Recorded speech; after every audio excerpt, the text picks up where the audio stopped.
Bá mi charge. Ṣé charger yẹn òun ló wà bí? Orí charger ó wà ń bẹ̀ yẹn. Ṣé o ò tí ì rí àbí? Bá mi plug mi.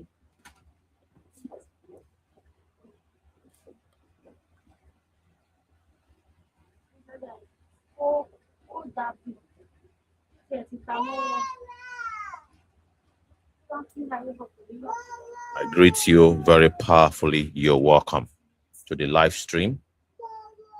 It's nice to have everybody join us on this live stream. It's an open mic Sunday, and we want to hope that the ancestors will give us the privilege to basically have a very great deliberation today on Movement Radio, Civic Space, and Vibration Charts. You're welcome, everybody, for joining us. Kindly subscribe. As you are joining in, please press the subscribe button on Movement Radio on YouTube.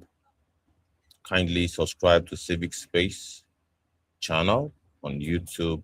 Kindly follow us on X, Movement Radio on X. Follow us, Liberation Charts on X. Follow us across board. All right, we need all hands on deck. All right, very, very important. And let's propagate the space and this channel. Today is open mic Sunday, relaxed Sunday. There's nothing too serious that we are not aware of. And of course, we want to just take in all of the, basically, just welcome every form of submission today. How had been our week? Hope we have had a great week.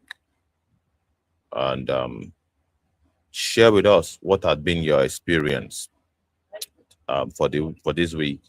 Many Nigerians have gone through hell this week.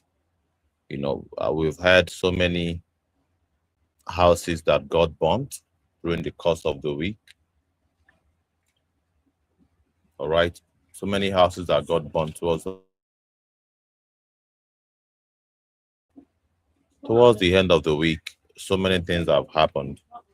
I've heard at least 2 houses that got burnt without emergency services, and I am worried. Even from me, that I do not have any properties whatsoever, I am worried. The level of, and of course, I heard about the demolition of the Palm City, Lekki. Palm City, Lekki is a very unfortunate situation that I think should not have happened in the first place. How did the establishment really supervised under their watch an estate of that magnitude was built, and only to pull it down after? That is why it's important for the so-called middle class. It's important for them to really stand for truth and justice. They want to boycott. They believe they can be friends with the system. If you belong in the middle class, or perhaps you've done well for yourself, and you think you can basically just live your life, and many people have been victim. All right, we're victim of that demolition in Palm Estate, Lekki. Many people became victim. People that bought, and there's none of the properties there would anybody buy below 100 million naira. 100 million naira is like the lowest of the purchases in all of those properties that that was demolished. All right, demolition is a thing in Nigeria.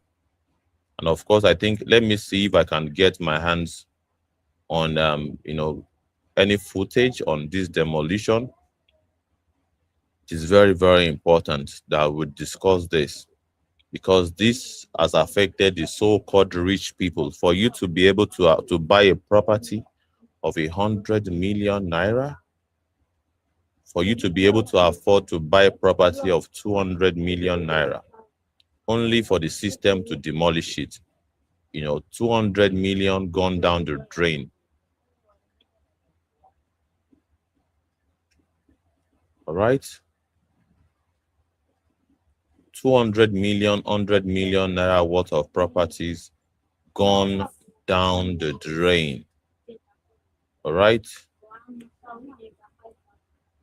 That shows very clearly that it is not only poor people that are victims in the hands of an oppressive system. You have a system that, basically watched as they built that house from foundation to completion. They watched as they sold the properties to people. All right. They watched as they sold the property to the people. Only after being sold to the people, they now decide to demolish. All right. It is very, very sad that people are going through this. And this is the reality of some people during the week. During the week, this actually happened. All right. And we are going to take a look at many people's opinion on this demolition. Very, very important, because it would highlight, it will give us an hint into the ordeal of the Nigerian people in the hands of a very, very ruthless system. A ruthless system that doesn't care about them or their welfare, both rich and poor. A ruthless system that doesn't care about whether or not you are rich or poor. And anyone who is able to buy a piece of property for 200 million is no poor. You cannot regard someone who purchased a piece of property for 100 million or 200 million as a poor man. You can't in good conscience do that. You can't make that kind of conclusion. But not only poor people like those in Makoko or perhaps Yanoworo. The system has proven that we are not only coming after poor people. Even you, the so-called rich people, we want to rent. You can imagine. You can imagine going from being a landlord of a 200 million naira worth of property to having nothing. You are back to becoming basically a tenant because of a systemic error. A system that has basically been weaponized against you. So you have no idea what. I believe anyone that is going through this can tell the tale really of their own ordeal. All right. So it's very, very important that we set the record straight. And please, let's share. It's very, very important that we share the live stream to all our sundry. Everybody in our contact must be aware that a stream like this is going on. Very, very important. It's very important that we share the live stream. And of course, welcome. It's Open Mic Sunday, and we are glad to have everyone join us. It's Open Mic Sunday. All right. It's very, very important that we have this conversation of how had been our week. How was our week? Were you a victim in the last week? How did Nigeria happen to you in the last week? Let's share with us in the comment section how Nigeria happened to you, or what you noticed about Nigeria, all right, in the past couple of days or perhaps during the week.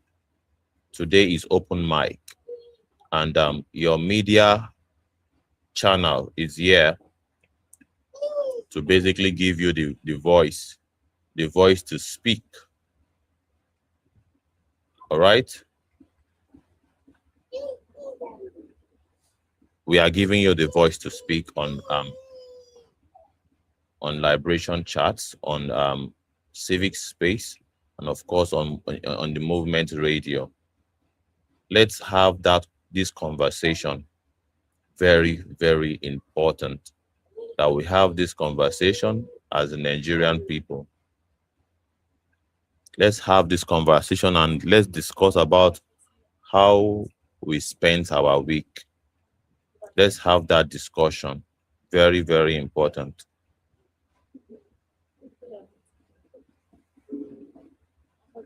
All right. How did we spend our week? Very, very important.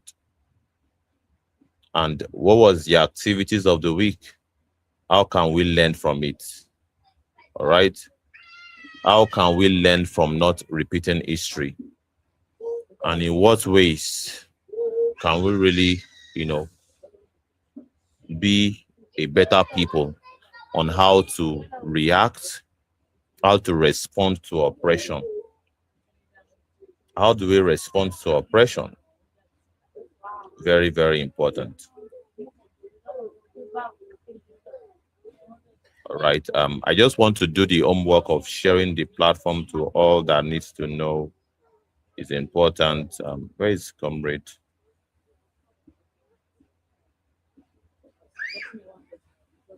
Engineer Sani. So it's important we do this homework, and also we request all our listeners to also do the same. It's open mic Sunday, and well, this week, one of the things that happened this week is demolition, mass demolition across board. And of course, we noticed that this demolition is not just unique to just poor people. Even rich people, they collect in the hands of a wicked establishment. Wicked establishment. If you take a look at this particular visual staring at your screen, you will see billions in investment gone. Billions in investment gone in the twinkle of an eye. All right, people purchase these properties with their life savings. How do you explain somebody go from being a landlord to a tenant or having no properties at all?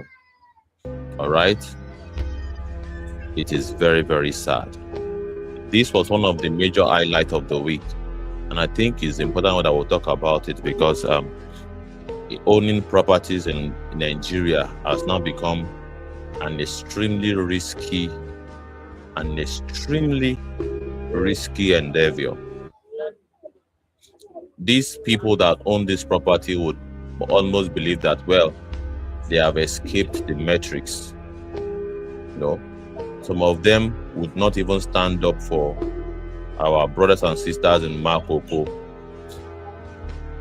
They would not stand up for our brothers and sisters in Makoko, whose houses are being demolished. It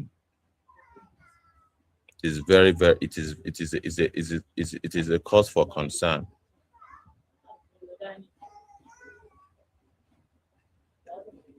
It's a cause for concern. And today is open mic Sunday. Open mic Sunday. Open mic Sunday, where we discuss some of these realities, right? And many people have reached out to us that when are you going to talk about the demolition in Palm City? Of course, here you have it. We are discussing about it now, and of course, it's one of the means where we can actually relate or perhaps talk about these realities. Let's play some sound bites. estates. But before I do that, I'm going to answer this question because I got a lot of it from the last video I made.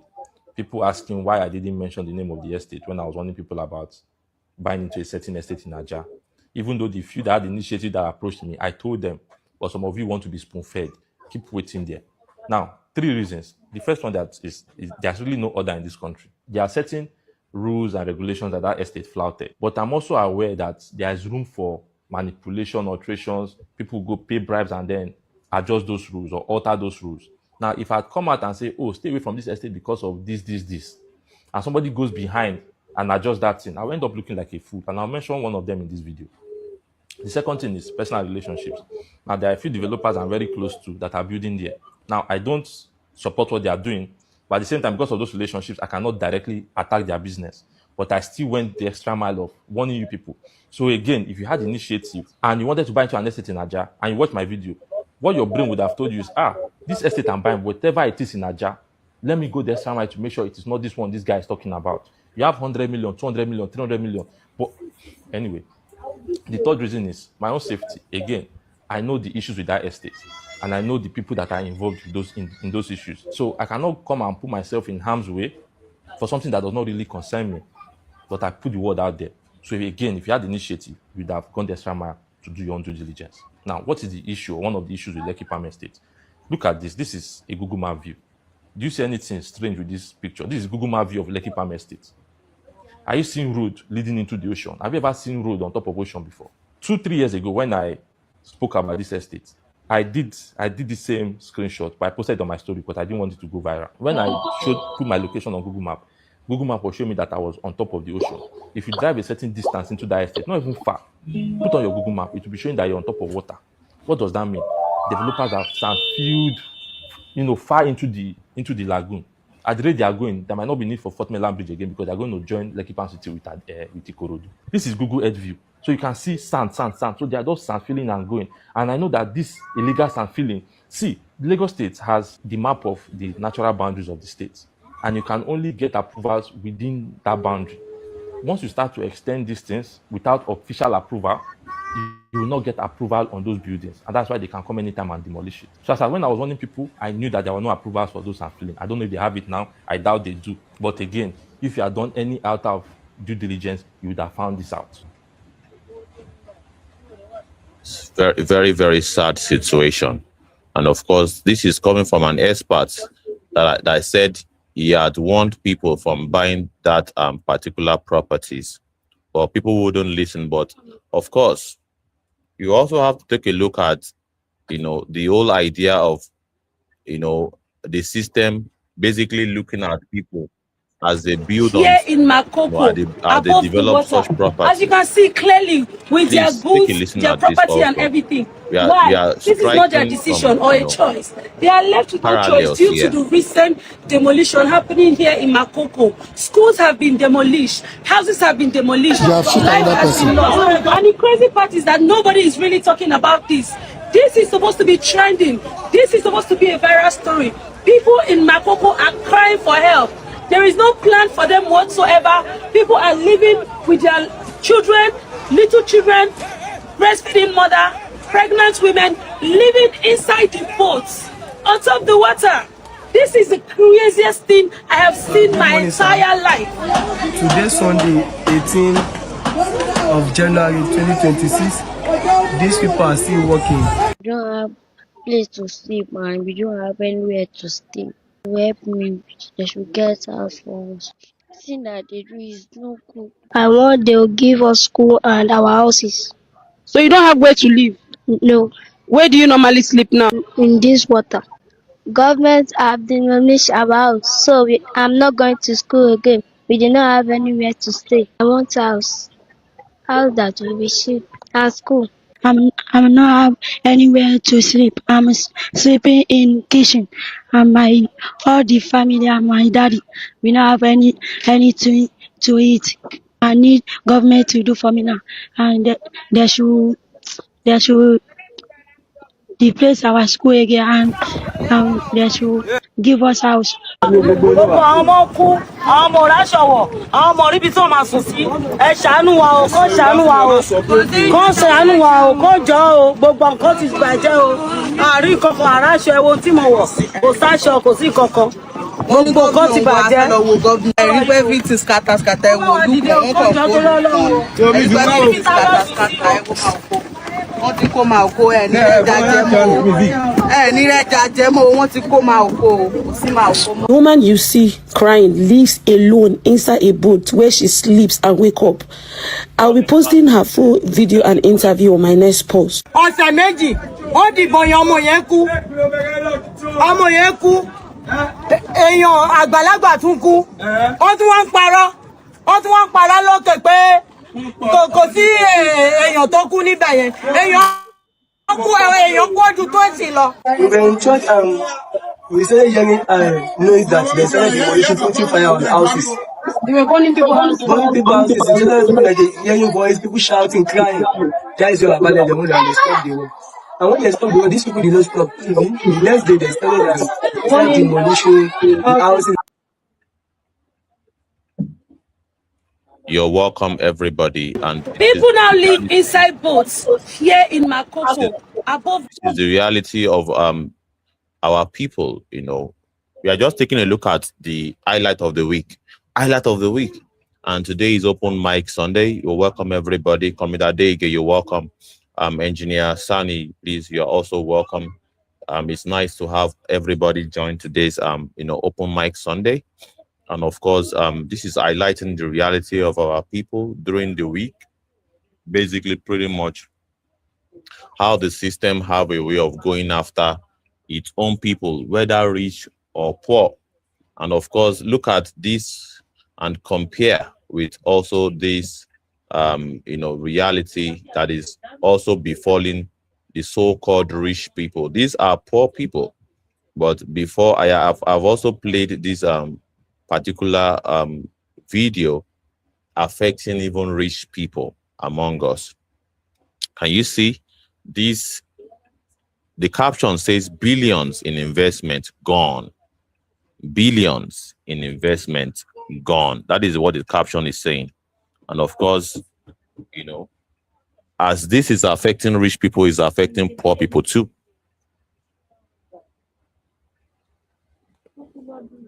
As poor people, they collect in the hands of the system, even the so-called, you can imagine being a landlord of a 200 million naira worth of property. And suddenly the system came and said, well, we have to demolish one way or the other. Yeah, you are audible. The question I should be asking is who in Nigeria can... Your volume is very low. Can you hear me? Is it better now? Yeah, it's the same thing, but we can manage. We are hearing you. Yeah. Just give me 1 second. 1 second. If you can disconnect from your hands free. Yeah. Can you hear me now? Yeah. Very well. Okay. So as I was saying, I said the first question we should be asking ourselves is who can afford to buy a house of 200 million in Nigeria? Yeah. So you see, what I'm trying to say is that whoever this person is as well is someone who must have exploited his people to get to where he is. But even after doing that, his investment is not safe.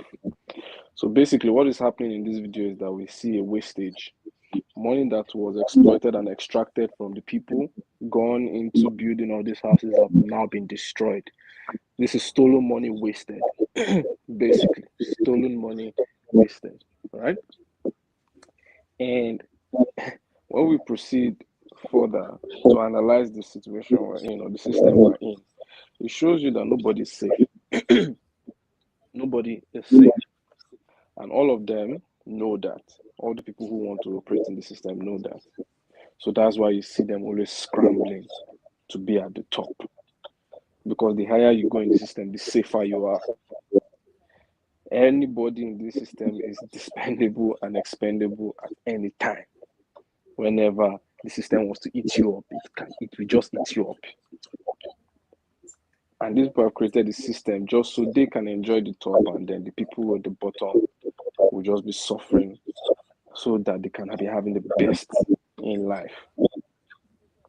It's unfortunate that, you know, the Nigerian people understand this. Nigerian people know this.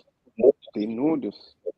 But they are too psychologically defeated to take matters into their own hands. You know, it's very hard when change is coming, when strong change is coming, you know, based on how we've been conditioned. When change is coming like that, people are afraid. They're afraid of uncertainty. So they stick to the familiar devil that they know. Because to them, a lesser evil is better than a paradise that they cannot really imagine. Which is a contradiction, because many of these people are also religious. And many of them want to go to heaven. And many of them want to go to Al-Jannah. And they pray for paradise on a weekly basis, on a daily basis, on a monthly basis, on a yearly basis. And we come to them and we tell them, take, this is paradise here. You can get it by organizing amongst yourselves. Organizing, all of us can come together to build ourselves, build a nation that can give us that heaven that we're all praying for. But they push back vehemently. So when you think about all of this, you kind of wonder, where can we even, you know, go to really fix? So what can we do to really fix the situation? Why? Because it sounds like a jigsaw puzzle, like a very, very hard puzzle to put together. But it is not. It's just a very, very, very, very big work. It's not hard, it's just very, very big. And that's where the challenge comes in. A couple of years ago, when the AAC party started, the reach was not as large as this. And the identity was not as entrenched as it is right now. But over the course of one presidential election and a couple of years, the AAC party has grown to become a strong political structure in the Nigerian political arena. We understand that, you know, we don't need to vote to change this entire system. We don't have to wait for a presidential election to come to change the entire system.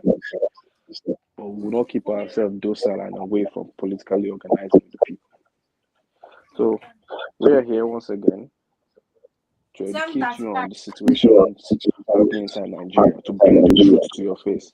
Because most of you choose to pretend like you don't know what's going on in the country. But as long as you pretend to not know what's going on in the country, we too will not hesitate to continue to feed you the truth of your reality. We will not hesitate to continue to open your eyes to see the truth of where you stand in the grand scheme of things until you repent and change from your ways. That's all I have to say now, my comrade. Thank you so very much indeed, Comrade Adeige, for that wonderful, you know, you have been able to expose the Nigerian people that well, they cannot really escape their reality in any way they find themselves, in any, you know, either you belong in the upper class or the middle class.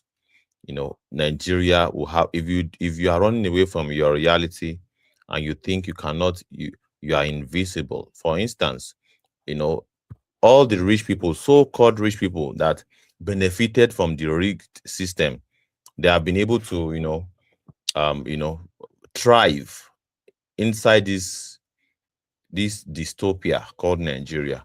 They have been able to corner so much millions to themselves. And of course, there are also very much people that are outside the country that suffer this kind of casualty, that bought, you know, 1 or 2 buildings in Lekki Palm City that was demolished during this week, with hundreds of million naira worth of investment gone down the drain. All right. And this is a huge lesson to those that will believe that, well, nothing concern me, concern Nigeria. As far as I'm concerned, if me, I'm okay and I'm able to live my life, soft life, I'm earning in dollars. Some Nigerians are like that legitimately, it's not as though They are not even gaining from the system, but they are legitimately earning their dollars. They are being paid in dollars, really. And they're like, well, I'm doing well for myself. I'm earning in dollars. Well, I don't really want to care about what happens in Nigeria. Whatever it is that happens, I care less. And I've been able to buy myself a property, with my hard-earned money, allegedly, of course. And of course, many people have earned their money very legitimately. All right, they earn their money legitimately. Let's face it, with their hard work, but they don't just want to stand in solidarity with the people. They don't have that sense of standing in solidarity. So after making so much money, they would rather want to remain, on their own. They would rather prefer to stay on their own and have their own. There's a particular way they used to say it, live their soft life, so to speak. They want to live their soft life. So when people in Makoko, like the one we are seeing right now, are experiencing demolition on an industrial scale, they wouldn't lend their voice to it. It is the poor people. Nothing concerns them. And bear in mind, it's not as though they are also benefiting from the system. They are hardworking Nigerian people that we can call middle class, all right? But they don't stand in solidarity with the people. Hope with the intention, or perhaps with the illusion that the oppression would not get to them. And of course, you can see that, well, it happened to them. Billions of investment gone down the drain. Many of them who parade themselves as landlords in Lagos are basically, all that investment gone within the twinkle of an eye. A more powerful, careless, ruthless entity has wiped them out, and they are now, at the bottom barrel. That is the kind of society that we have in Nigeria, that you can actually do well for yourself, and become something in life. And all of a sudden, the system, from top, the system will take you down to the bottom barrel. And of course, it will now highlight whether or not you need to stand with with your people, or you can do things on your own. Let's listen to this soundbite one more time. Here in Makoko, above the water, as you can see clearly, with their goods, their property and everything. Why? This is not their decision or a choice. They are left with no choice due to the recent demolition happening here in Makoko. Schools have been demolished, houses have been demolished, life has been lost. And the crazy part is that nobody is really talking about this. This is supposed to be trending. This is supposed to be a viral story. People in Makoko are crying for help. There is no plan for them whatsoever. People are living with their children, little children, breastfeeding mother, pregnant women, living inside the boats. The sound is coming out very clear, and I'm pausing it now because of you. Is it just you? The sound is clear. I don't suffer for this life. Now only this you. This is the craziest thing I have seen my entire life. Today, Sunday, 18th of January 2026, these people are still working. We don't have place to sleep, and we don't have anywhere to stay. To help me, they should get house for us. The thing that they do is no good. I want they'll give us school and our houses. So you don't have where to live? No. Where do you normally sleep now? In this water. Government have demolished our house, so I'm not going to school again. We do not have anywhere to stay. I want a house that will be cheap, and school.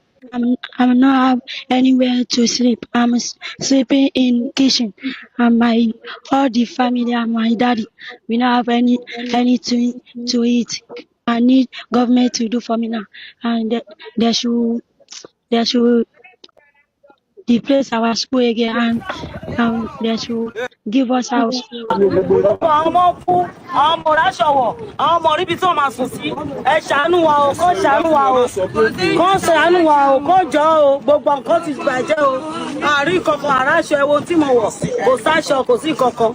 Gbogbo nǹkan ti bàjẹ́.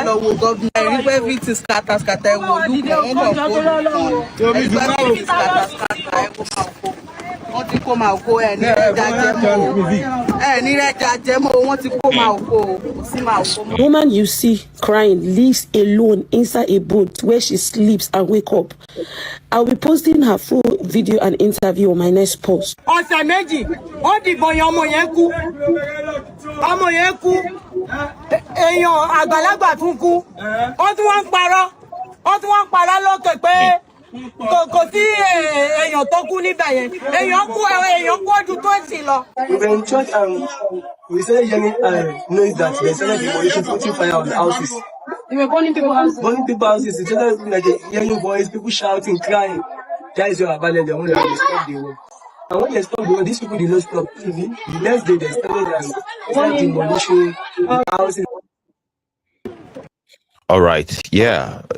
We are highlighting many things that have happened during the course of the week, and the intensity of the demolition started last week Sunday. I think around the 18th, they intensified their demolition, and we are basically, and just days after that, boom, Lekki Palm City also got demolished. It's an estate that is actually saturated with rich people. All right, billions in investment gone down the drain. So both the rich and the poor are basically suffering in the hands of this terrible system of things. It seems as though the only people that are thriving in this Nigeria now are the politicians. Only the politicians are thriving. The people are suffering, both the poor and the rich. And those that we could consider the middle class are also very much suffering in the hands of the Nigerian, dystopia, situation.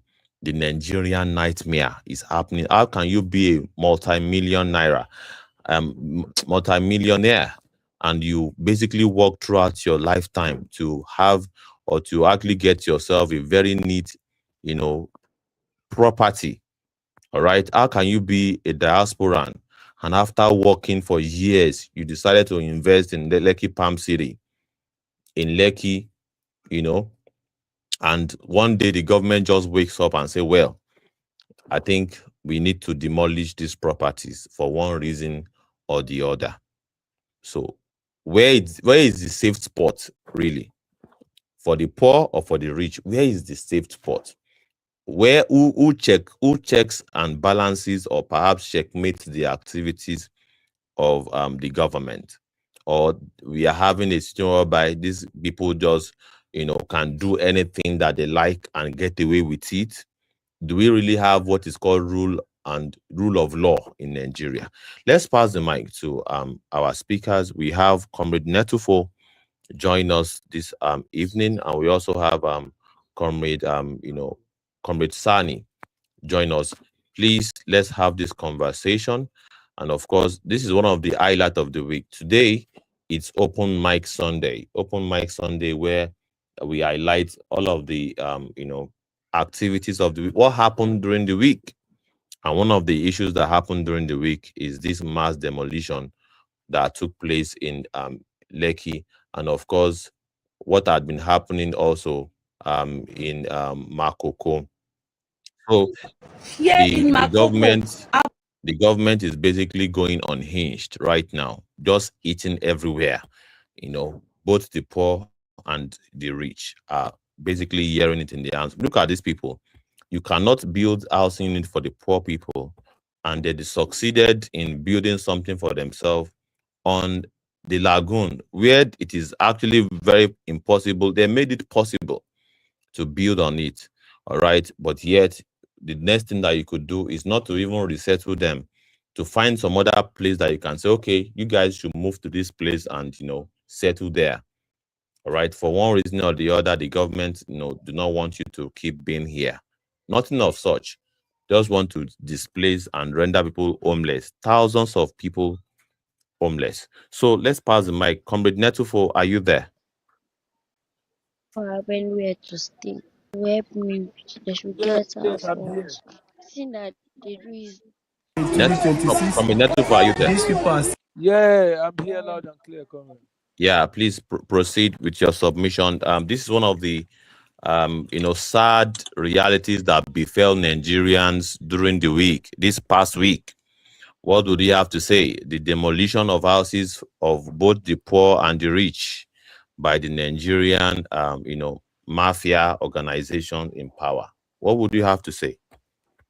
Yeah, good evening, comrades, and then good evening, guest speakers. So good evening, Nigerians. And everywhere you may be watching us all over the whole world. We are not telling you good evening because this is just the sad reality we are in this country. I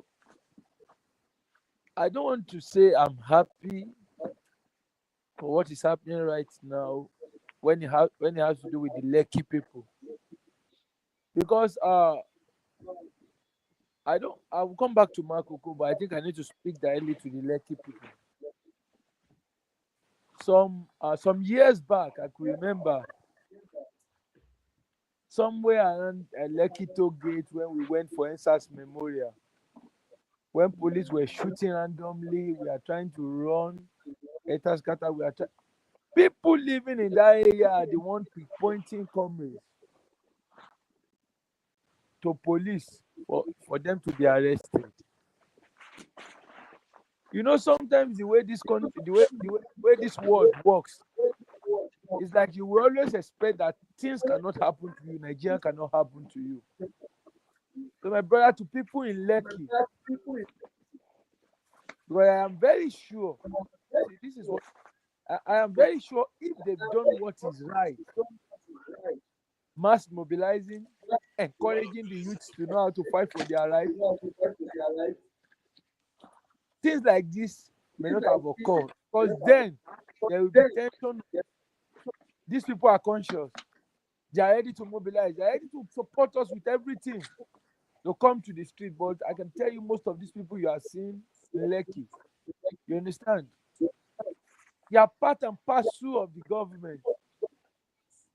They are part and parcel of these corrupt-minded people who has put us to where we are. Because instead of them encouraging us, then they will say, these are jobless people who don't have work. They always see us as a jobless set of people. Anytime we say we want to protest, they say they don't have work. And I'm saying this not to justify the madness the government is doing, is perpetrating, but I'm just saying this so that sometimes maybe the rest of them will also know that it is still okay for them to fight, right? Not to wait till it happens to them. What about when it happens to people in Owerri? We were busy calling other people in areas like my church. They comrade, let's come together. Bro, come together and form a formidable team. They say no. Tinubu build Lagos. Fashola is the best governor that has happened to Lagos. The only people who tap the strength of revolution and also tap the strength of resistance majorly, apart from our country, is the people of Owerri, who sacrificed a whole lot till now they are still fighting. I don't know if you understand. So the people in Lekki who felt their God, who have been encouraging their kids not to join the hoodlums because they felt we are hoodlums, now it's happening to them. I hope their next step now is not for them to go and sit somewhere and still find and take the God. Because the reality is that if what happens this week in Lagos, in Makoko, in Lekki, and the continuous demolition of Owerri, and the one in my 12 happens in the US, I can tell you nothing is going to work, nothing is going to move, nothing is going to happen. I see some resistance coming in to match Donald Trump, madness and whatsoever. But brother, don't be surprised that these same people that their house is being demolished every day are here celebrating Donald Trump's madness, killing blacks, killing people. that is the country we find ourselves, where they keep celebrating madness. So what has happened in Oworoshoki, in Makoko, including Lekki, is unacceptable. In case, let's, for example, see the people of Makoko. These are also settlers who has been in that place for over 40 years, 20 years, 30 years. Are you saying they don't have the right to live? Are you saying they don't have right as citizens to live a better life? The government is saying they want to clear Makoko. As a result of Makoko, water is dirty. It doesn't like the way the place is, which was part of their complaint, that they want to cleanse the area. If you want to cleanse an area, are you doing it to fill it and then sell it to a real estate agent? And see, one thing that baffles me about all these issues is the audacity of some king in this country, the madness of some king.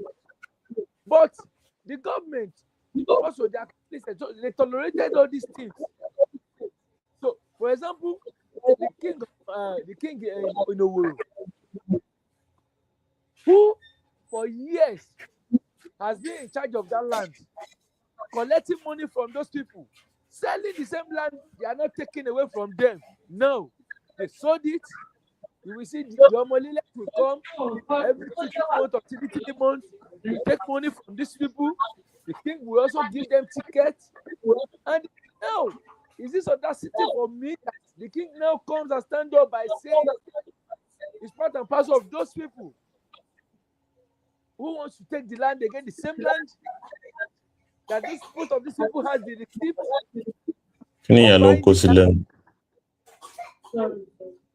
So I don't just see this. I can tell you this, that even for the fact of what we've been doing, this country right now is in a state of where people cannot explain except we fight. This country now has gotten to a stage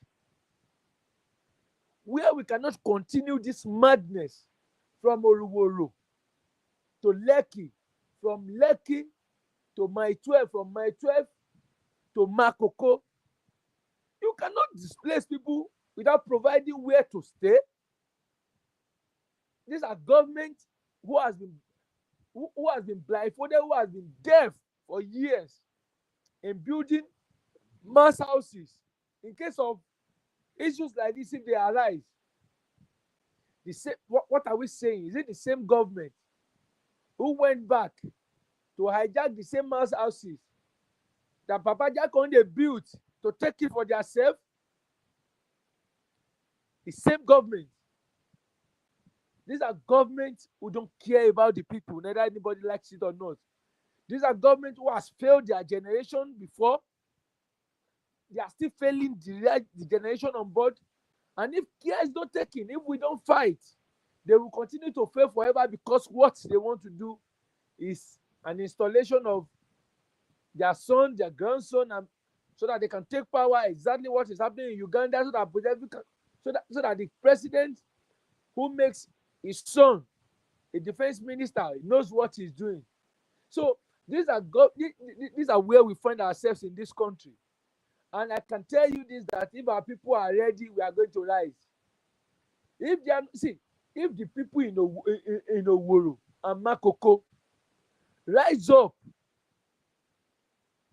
to resist for just one day and come out and say, no, we are tired of this madness.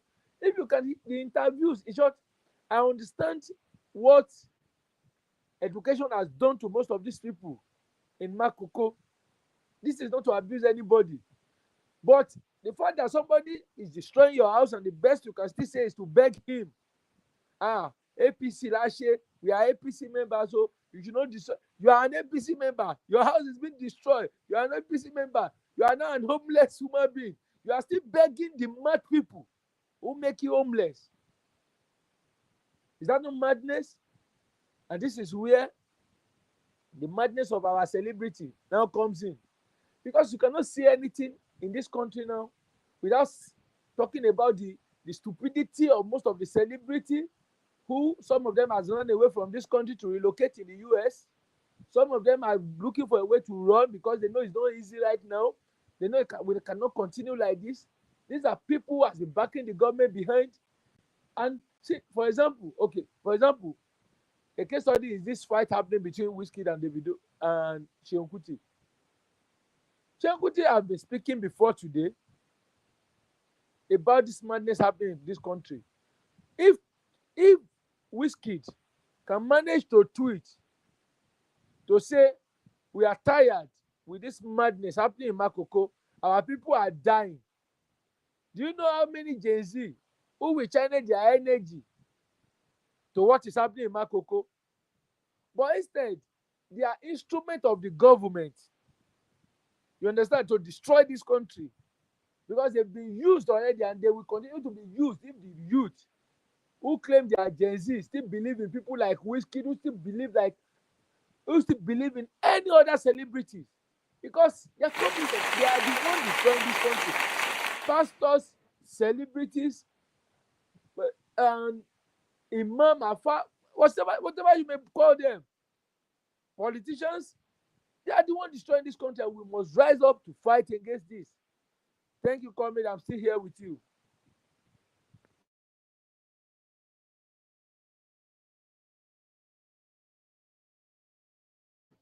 Thank you very much. Thank you very much. The applause was not to even stop you. It was to really validate the fact that you are really, you are painting the picture of what constitutes the ordeal of the Nigerian people.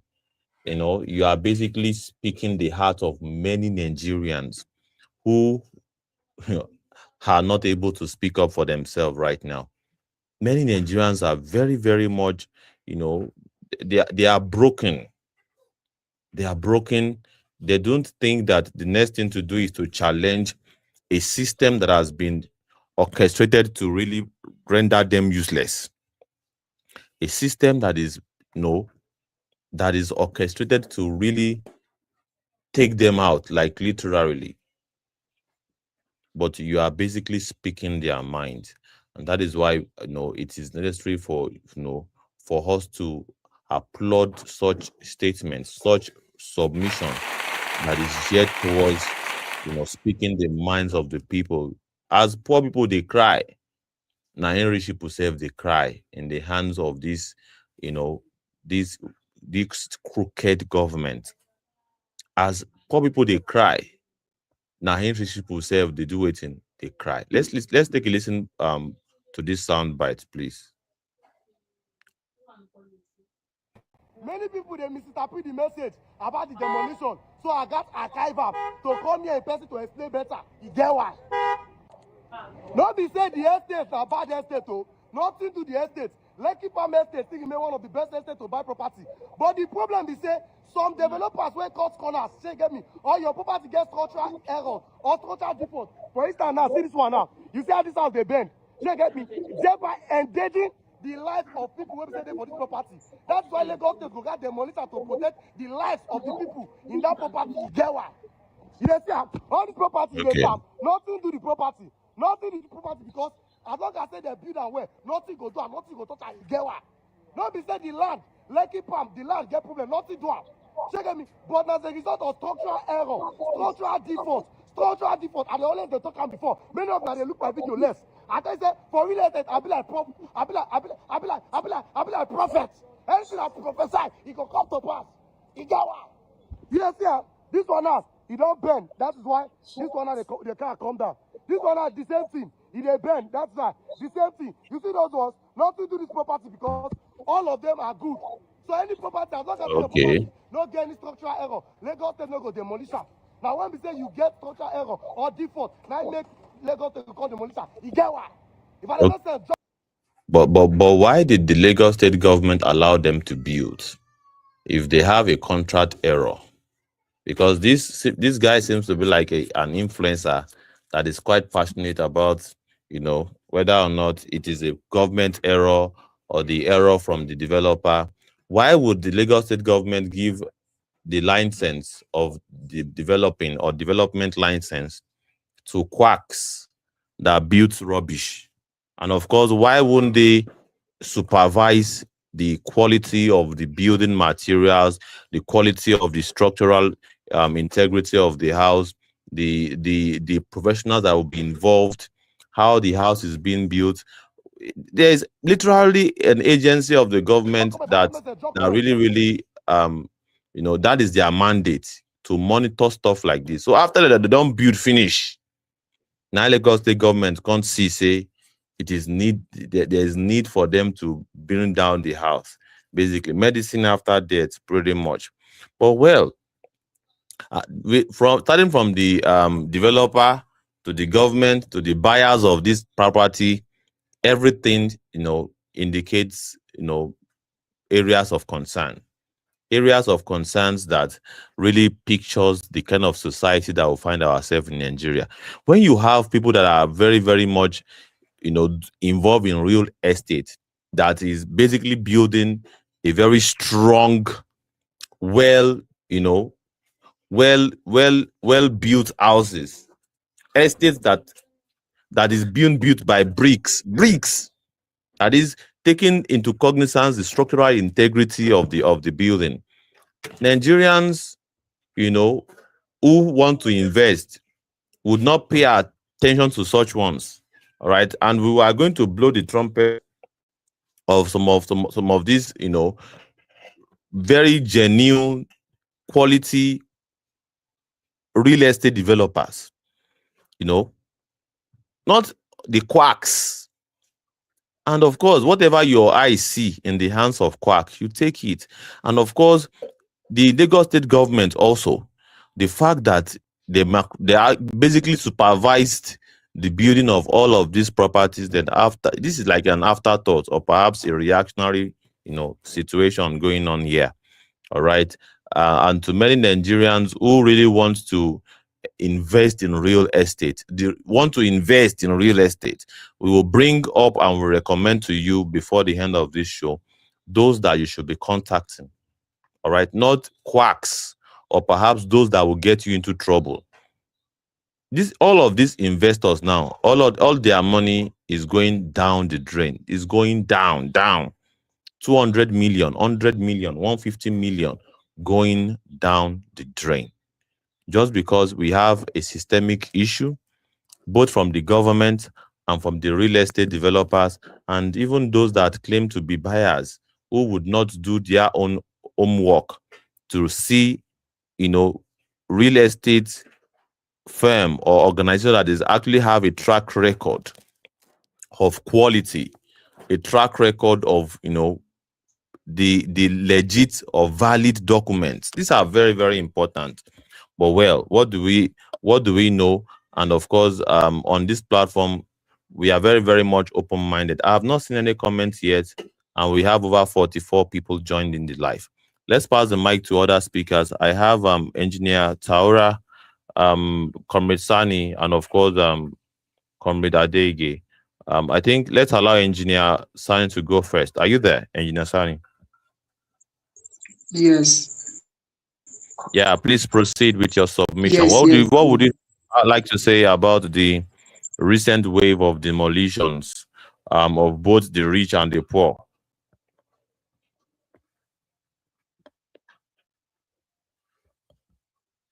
Are you there?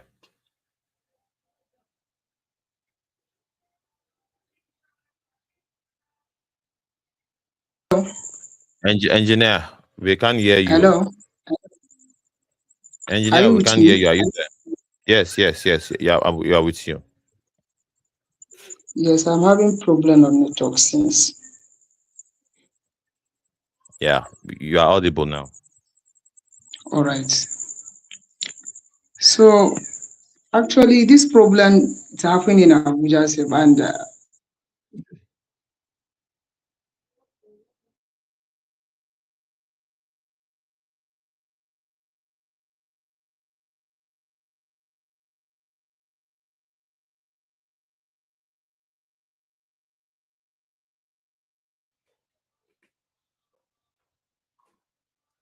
Engineer Sani, it seems as though you have. Hello. Yeah, you are audible. Please proceed. I said this problem happening in Abuja too, which is affected even my father's self, which 2 houses were in demolition last year's 2014, 2024. I mean, yes, it didn't happen. No conversation, nothing till today. I'm talking to you.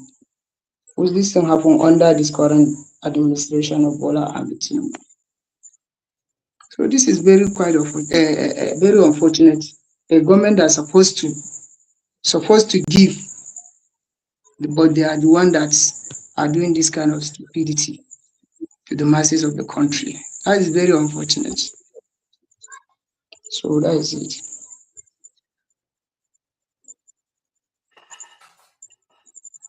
Well, thank you so much. I told you yesterday. Yeah, proceed, Engineer Sani.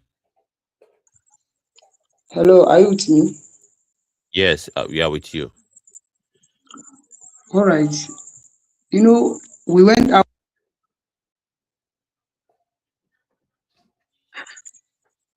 As I told you earlier. Hello. You are audible, Engineer Sani. You are audible.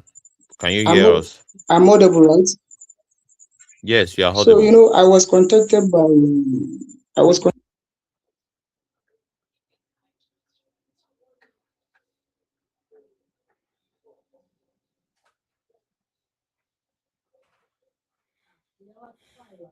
All right. Please, Engineer Sani, we are having a network issue with you. Kindly join us later. And of course, we'll be more than willing to have you submit on this issue. And of course, we'll be more than willing to get your own perspective, on this matter. But whether we like it or not, we as a people, we must basically be very serious about our ordeal in the hands of a wicked system. A wicked system that is ruthless against the poor and the rich. And this is part of our highlight of the week. It's Open Mic Sunday on Movement Radio, Civic Space, Liberation Chats platform. And of course, we welcome everybody giving your comments. And of course, we welcome every comment. One of the major highlights of the week is mass demolition across board, both the rich and the poor. We have seen the ones that have been happening in Noworoshoki. Now we have the wave of demolition in Makoko. And then obviously we are having a wave of demolition in Lekki Palm City, a particular estate that is housed by rich people. So what is going on here? What is happening to the Nigerian people in the hands of their government? Why are they becoming victims? There are more victims. This one will talk, before he talks more, he said Nigeria has happened to me. That one will talk, before he talk a little bit, say Nigeria has happened to me. How come Nigeria is happening to everybody? All right. And some will still come and say the country is working out really fine.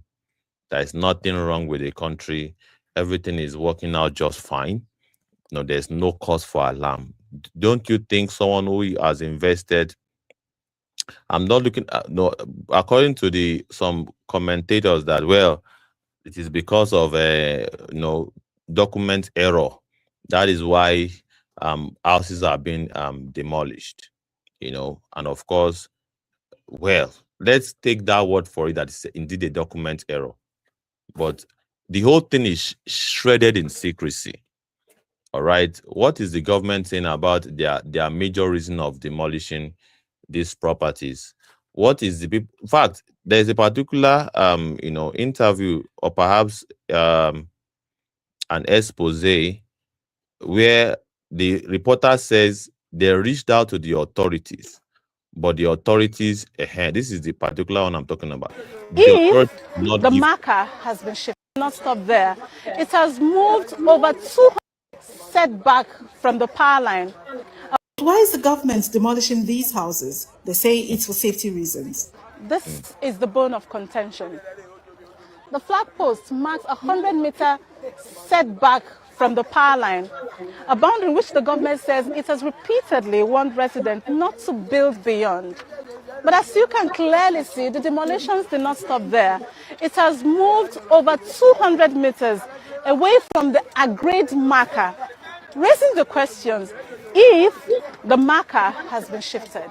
We requested interviews with government officials, but none were granted. Rights groups are calling on authorities to halt the demolitions. Meanwhile, the hopes of many residents has been shifted.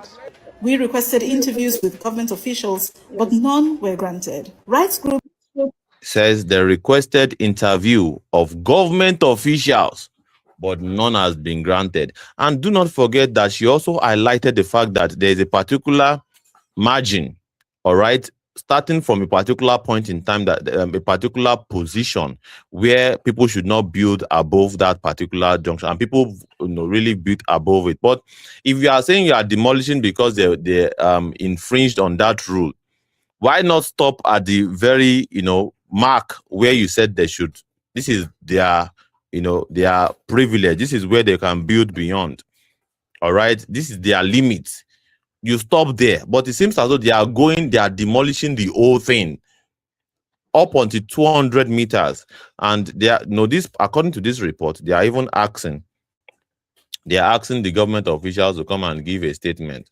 But the government official, they are still very much rejecting. They don't want to respond, all right, to that particular inquiry, So it is important that we do not want to have a government that shifts goalposts. It is not good for investment. It is terrible for investment, and it does not really foster trust. Does not foster trust. How can I buy a piece of property today? All right, all documents looked pretty much in order. Every document is in order. Everything is in good shape. And tomorrow you suddenly say, no, the documents are no longer in order again.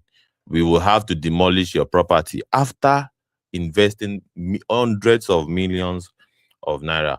So that's why I want to really disagree with this person talking about document error. Document error. Is it really document error? Buy property.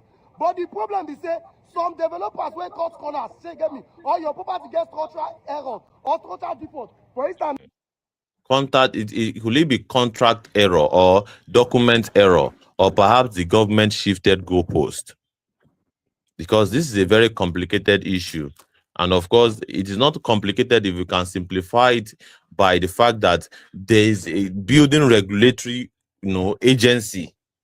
Why would you, under your watch, allow people to set up a property and build on a land, all right, that you do not approve as a government?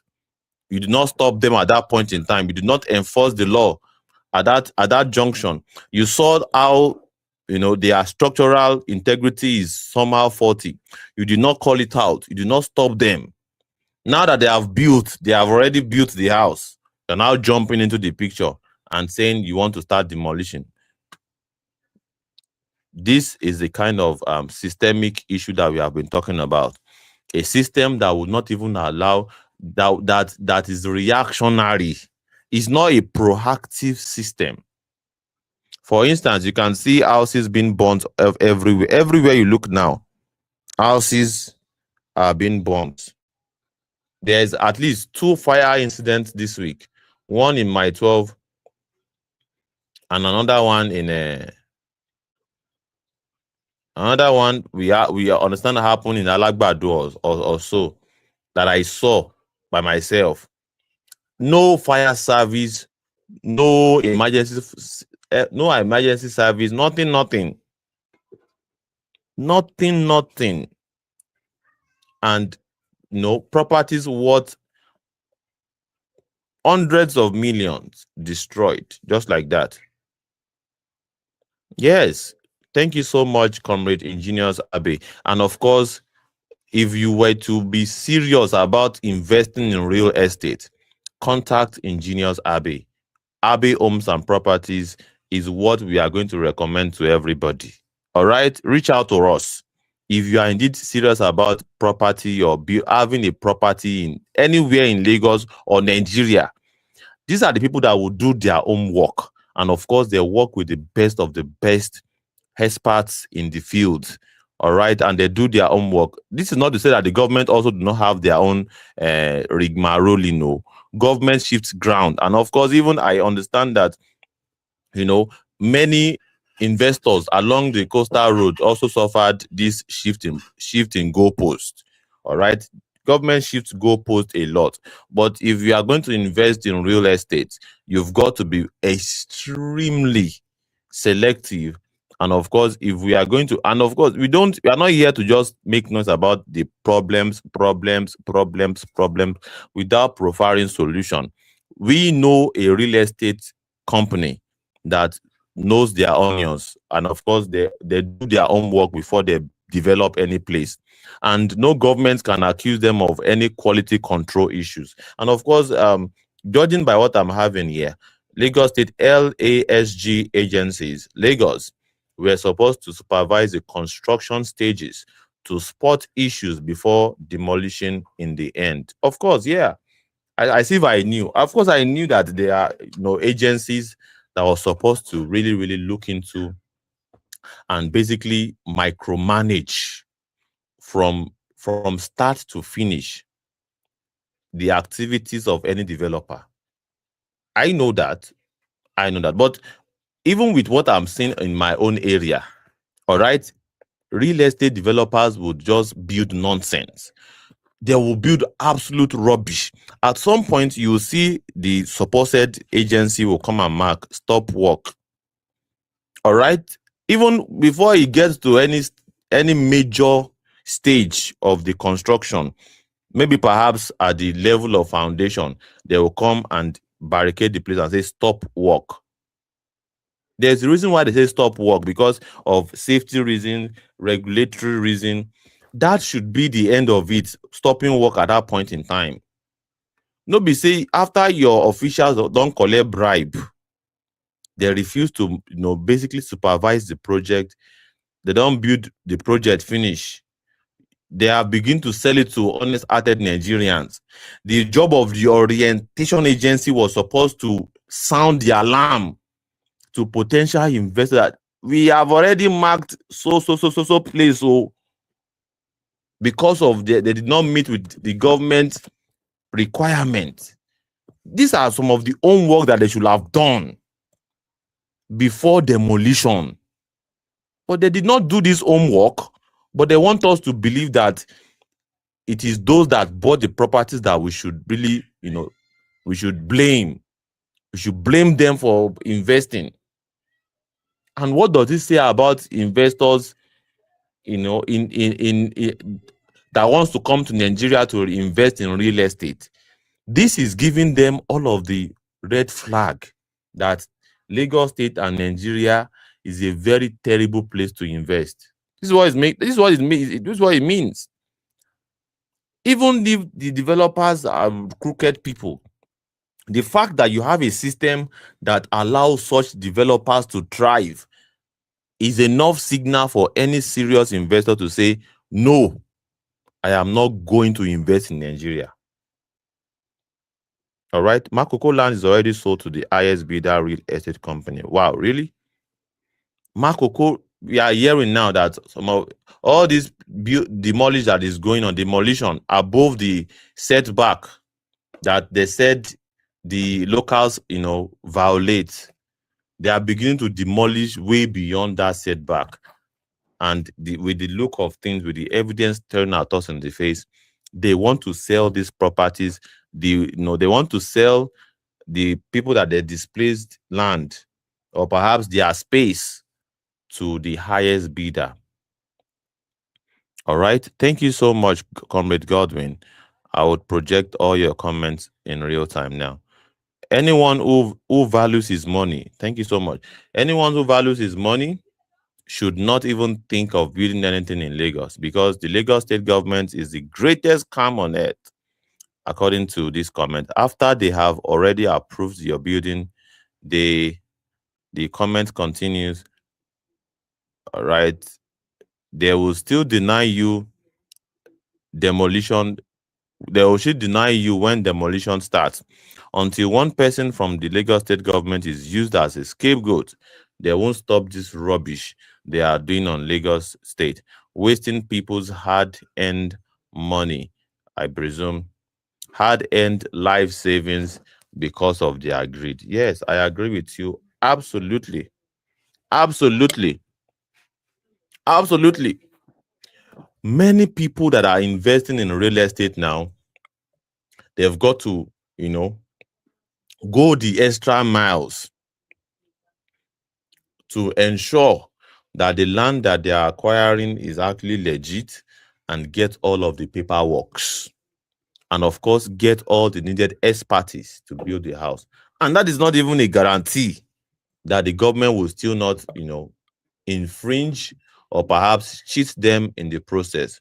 Because those that the government cheated after they left the original alignments that was supposed to accommodate the coastal road, those that they basically shifted goalposts to infringe on their land, and some people suffered the casualty over 300 million naira worth of property that the Lagos state government and including the federal government took away their property just because of coastal road. And because even these ones, they have done their due diligence and made provision for the normal setbacks. The government shifted goalposts from the original alignment to infringe and affect their land. That is the kind of, but yet, so if this can happen to those that are doing their own work, how much more developers that are really, really cutting corners? But we know developers that are not cutting corners. All right, reach out. We would point your attention to the real estate, developers that are not really cutting corners. We know them. The question is, are you willing to get the recommendation, or you still want to cut corners and work with quacks in the industry? How do you explain a development or perhaps an estate where the whole essence of the estate is renewable energy? All right, even the ambience from the construction effort, it shows the need or perhaps the design of a renewable African kind of architecture. The whole walls are built with bricks, all right, solar panels, solar energy, all right, the ambience, the required setback, the window is wide, not like all of these buildings that you are buying that you cannot even collect fresh air inside your house. You are inside your house and it won't kill you. I am in one right now, all right? As I am now, the heat, I am suffocating, but I just have to keep it going because of terrible, builders that are scattered everywhere. All right? Yeah, we have to check the flyers. The flyers suggest, 150 million naira per 10,000 square meters and 75 million naira for 500 square meters, which is less than a full plot of 648 square meters. That is how high they are selling the Makoko. The Makoko, that they are snatching, they are grabbing the space from the people. After the people have built, on it with their pains, sweat, and blood, they are grabbing the place from the poor people. That's one of our highlights of the week. We are taking a look at this one now because of this whole thing happened and intensified during the week. So we have to highlight it. It's very important. So it happened to the poor. It's happened to the rich. It happened to Oworshoki people. They are also selling their lands to the highest bidder. So let's pass the mic to Comrade Godwin. Let's have you, grace this great, discussion, and let's have your comments. Thank you, sir. Are you there? I'm here. I don't know if I'm audible. Yes, you're audible. Salutations, sir. You're audible. Very audible. All right. I've been listening. The thing is that this bad government we are talking about is definitely going to affect everyone, even those who live in Lekki Peninsula. They are all going to be affected because they think that they have been enjoying the best of life, so they are untouchable.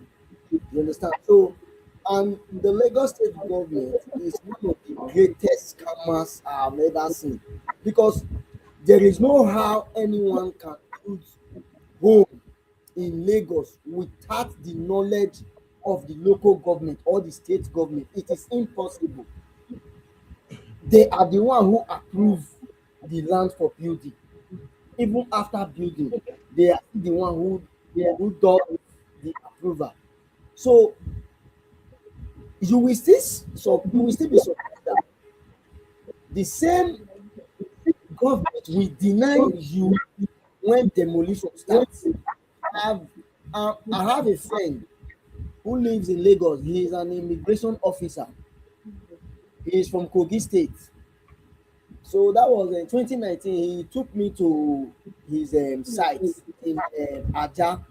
I'm talking about the Badore Aziz. I don't know if I know you might have known if you know that place. So when I got there, that place is a swampy area. When I got there, because he was even telling me that I should come and buy land. Then they were buying the land there, is just like maybe 400,000 to 500,000. I said, me, even if they dash me land on 1 million by 1 million in Lagos, as in the land, I don't even accept for anything because I know that if you take it after wasting your money to build it, the government is still going to demolish it years later. And I even told him that I am not prophesying negative stuff against you building this house, but bet it, or everybody, including you building this place, you people will cry later later. I just told him that day that I don't trust Lagos State government because they will want to collect that money you have. And after everything, they will just come and demolish it like nothing happened, like you did not even spend any money. To cut the story short, that guy after building everything, they were able to pack into the house. He has even bought properties. They didn't allow him to remove one single thing, just demolish everything. I was not surprised that he called me on phone that thing I told him 2019 it has happened. I said, how many years now? Is it not just we are talking just 6-7 years interval? I told you that it's a waste. You understand? So these are the pains that people have been passing through Lagos. This one is a salary earner that wants to settle down with his family. At the end of the day, they will just make people miserable, make people useless. So this current demolition in Makoko, Oroshoki, the people that are homeless, and those people, 98% of those indigenous, of those people, they are indigenous of Lagos State. They are not even outsiders. So those people that they have rendered homeless, where on earth do the government want them to stay? And we are talking about beggars are too much in Lagos, destitute are too much in Lagos. It just they start. Like seriously, it just they start because you cannot render people homeless and expect them to just go and rent out places like Lekki, Aja, in a twinkle of an eye. As how now, where do they want them to get money from after destroying their dreams? Some people who built those houses, those money that they used to build those houses, their years of savings, the funds that they gathered in years of their work of them working hard. But at the end of the day, the same government that's supposed to put smile on the people's face, they are not the ones putting more pains. And it's not even, the government are not even providing alternative for the people. In Europe, citizens don't even have to suffer like this that we are suffering today in Nigeria. Government are supposed to provide housing, but today it is nothing like housing in the scheme of the current politicians in this current Nigeria. We say we are in the same country with. So these people now that they are rendered homeless, where on earth does Lagos State government want them to stay? They did not even provide alternative, but yet they keep on destroying the livelihood of the people that have managed to even give themselves shelter, but no means of help from the same government. So they just keep on complicating issues for the masses. They keep on putting more pains. They keep on bringing more chaos. The government of the day is just like what Fela said. Sorrow, tears, and blood.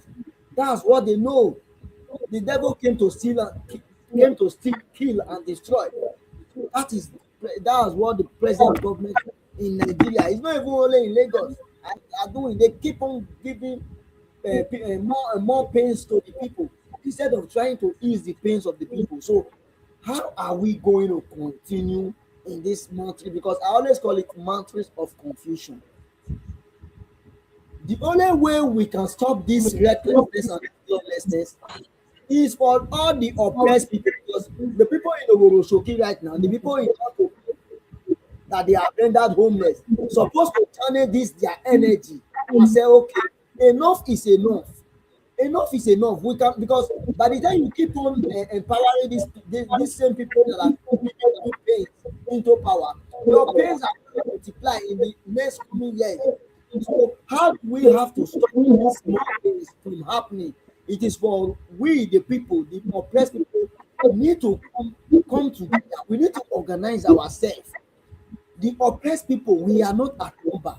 We are only at organize. We need to organize ourselves. Organization is far different from mobilization, and it's far difficult from mobilization. The misrulers in power can as an incentive to mobilize people, but before you can mobilize people with organic love, because mobilization organic, you must first of all fall in love with freedom before you can be mobilized, before you can organize. So how do we stop this recklessness and this lawlessness from happening? It is for the people. I want the people, the oppressed people that are being dehumanized, because this is element of dehumanization. You keep people, you render people homeless. This is part of the effect of dehumanization from the APC demonic government. So for us to stop, for this recklessness and this lawlessness from these misrulers in power to stop, the oppressed people, I am part of the oppressed people. All of us must come together. Let's forget about religion. Let's put political party aside, put religion aside, put ethnicity aside, put your tribe, because your tribe, your religion, if we want to be talking about these things, it will always keep us divided. Let's come together as a people and oppressed people with this anger. Channel this your anger. I'm talking to the oppressed people. We, the oppressed people, let's channel our anger to stop this recklessness. It is a great movement that will unseat this tyrannic government, and it can only happen with the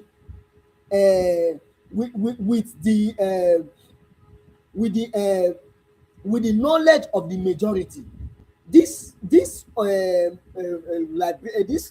movement, this liberation movement we are talking about cannot happen in the absence of the majority. The oppressed majority must come together. We have majority who are oppressed in millions, and it is only a few greedy elites that are giving us this pain.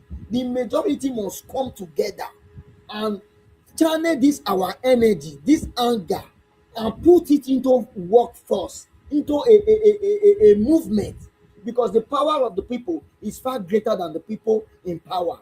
How long are we going to wait while our comrades who are standing for us are being silenced? This was how Fela stood up for the people years ago, but it is most of our parents fought against Fela. That is why the same oppression is still continuing today. So that's why when I hear somebody like Whiskey is saying he is far greater than Fela, who be Whiskey? Don't know him. Where he Papa dey when Fela dey fight? The Balogun himself, where he Papa dey? So see, what Fela fought then, it's still the same thing that's being replicated today. If we leave it for only Sowore or only the few comrades that are speaking truth to power today, it will still continue, it will still linger to the next generation. How can a Nigerian youth now be proud of bringing a kid into this chaotic nation called Nigeria? Me, I'm even afraid to give birth into this country right now, because this country is currently in chaos, because the government we have in power today keep on giving the people chaos instead of easing the people's pains.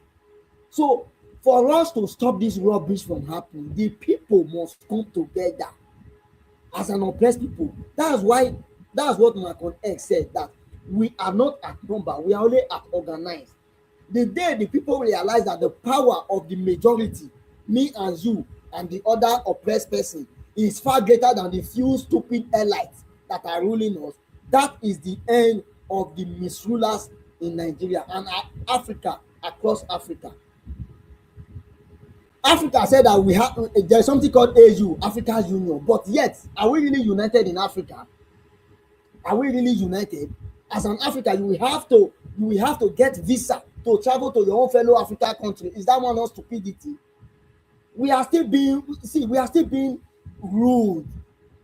There is nothing like freedom or independence in Africa. No country is independent currently in Africa. Because the same African Union, I don't really know what they are discussing in that building in Addis Ababa, Ethiopia. I don't really know what they are discussing. What they are discussing in that building in Addis Ababa in Ethiopia. They are discussing how they will keep us disunited, how they will keep giving us chaos, because the leaders there, they don't even know what they are doing. They keep giving us chaos instead of easing the pains of the people. Africa is the most richest continent on earth, but check the algorithm. We are the poorest. Why? Because the natural resources that nature gave us, the few greedy elites in all these African countries have looted it and have turned it into their own personal property. And we must say no to this rubbish. Enough is enough. We cannot continue to be doing same thing. We keep on recycling stupid misrulers that don't even know anything about leadership. People who don't even have antecedent. The only antecedent that they have is looting. There is no single, you cannot even point out a meaningful development that they have even given to the people. Nothing. They keep on giving chaos. So how long are we going to continue in this matrix of confusion? It is for the oppressed people to come together. Let's unite. Our unity is our way out. Our unity, because a people united can never be defeated. It has been right from the days of Nelson Mandela, right from the days of our forefathers. Unity has always been a propeller that propel you to victory. That is why you see football team today now. Any football team that is not united cannot win. In anything you do without unity, you cannot win. In any society that unity is not present, there is nothing like progress. Progress will never be in such society. And that is why you see disunity in Nigeria today, because we are all disunited. We must come together as Nigerians to say enough is enough. How long are we going to keep silent while our life are being dehumanized? We are being made useless, rendered useless. The life of a common man in Nigeria is as useless as cow, but They value cow more than a human life in Nigeria. Only in Nigeria that you will speak against impunity, you will be regarded as a criminal. Only in Nigeria and in Africa. So how long are we going to keep silence in this lawlessness and recklessness, in the face of lawlessness? And the people who are giving us this recklessness, they are not better than us in any ramification. The only thing that they are better than is that they are good in looting. Nothing. They have nothing upstairs. Even it's attribute to the celebrities. Remove fame and power from this bony hand of celebrity. You will see how empty they are. There is nothing meaningful. They have not implanted any meaningful thing into the lives of the citizens around them. So for us to stop these misrulers to keep destroying our life, we must come together as an oppressed people. Enough is enough.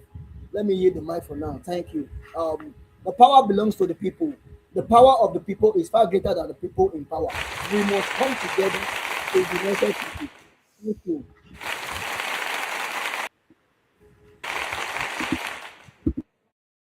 Thank you. Thank you so very much. Thank you very much indeed, Comrade Godwin. You have been very, very, straightforward and direct in your submission of the Nigerian situation and, of course, what the Nigerian people have to do moving forward. You have outlined the problem and you've profiled solution. Talking about the mass demolition that happened during the week, both of the poor and of the rich, that even rich people who claim that they are, who will have believed that, well, they are safe. They have been able to milk from the system in the midst of, because let's face it, these are the best of the best of the best. These are like the 5%. Anyone who is able to buy a property of 200 million naira in Nigeria that person belongs in the 5%. The 5% of the elites. That is what I can say.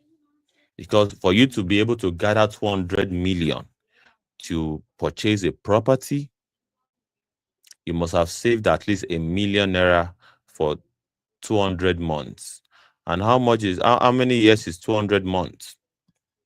All right, that will have been close to at least 5-6 years of continuously saving ₦1 million per month, not less than 5 years. And of course, if you are able to also purchase a house of 200 million, that is over $100,000. That is, you must have been able to save up at least $1,000 to $2,000 every month for at least 4 years. Or perhaps you must have hit a very big contract that yielded a very decent amount of income.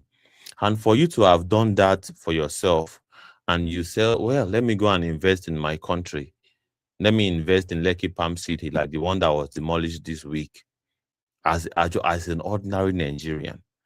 And you have been, you don't care.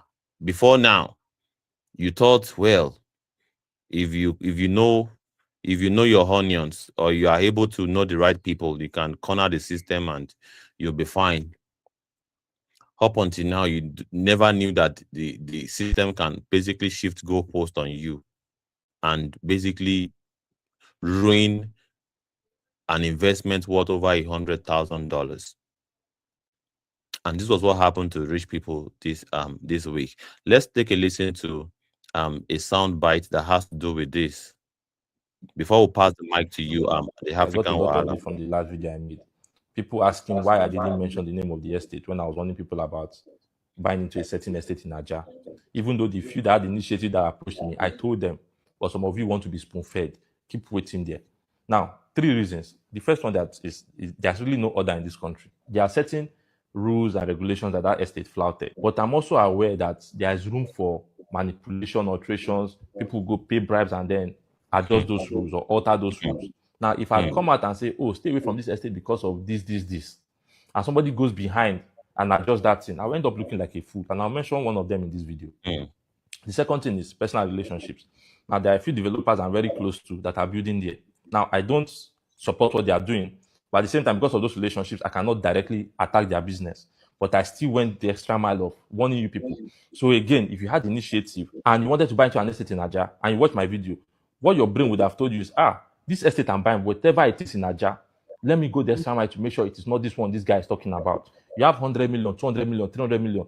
But anyway, the third reason is my own safety. Again, I know the issues with that estate, and I know the people that are involved with those in those issues. So I cannot come and put myself in harm's way for something that does not really concern me.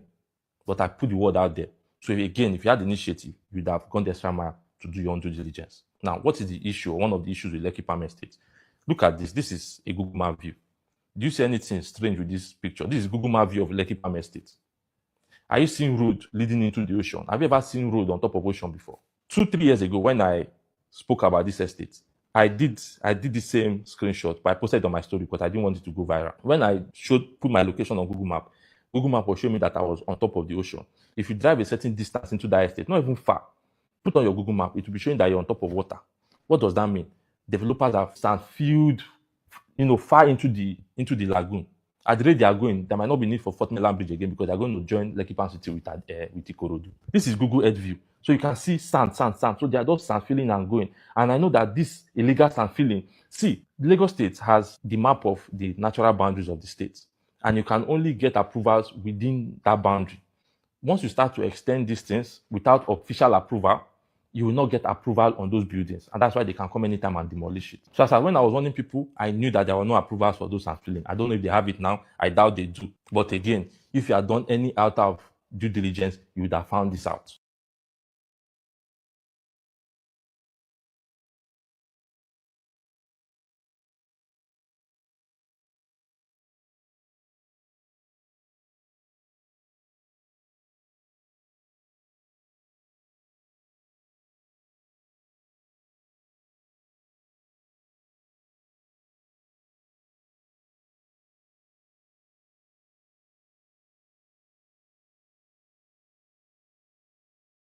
There is no audio from you. Please check your mic.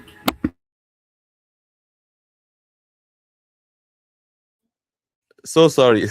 I did not unmute my mic. What was I saying? I said they wanted us to believe that the government, really looked at them, watched them as they literally sandfilled an ocean. Because based on Google Map is indicating that particular area was part of an ocean. All right? The government looked at them, or perhaps they were not aware.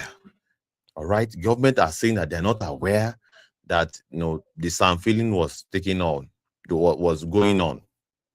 And they actually watched them as they did pile foundation, all of the foundation that they did. The government is telling us that they are not aware. As they finished foundation, they were not even aware of how trucks were moving in granite, sands, cement, tiles, paints, all of the things that were coming into the properties. The government is saying they are not aware. All right. So after now they have built, they have succeeded in selling the properties to Nigerians. Properties 200, 150 million, 300 million.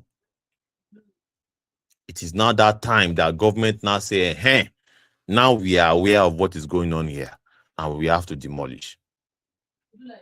I don't know if I'm the only one seeing all shades of wrong there. I'm seeing my head is just doing pam, pam, pam, pam, pam, pam, pam. It's raising alarm. Well, let's pass the mic to the African Wahala. African Wahala, are you ready to address us? By any chance, are you there?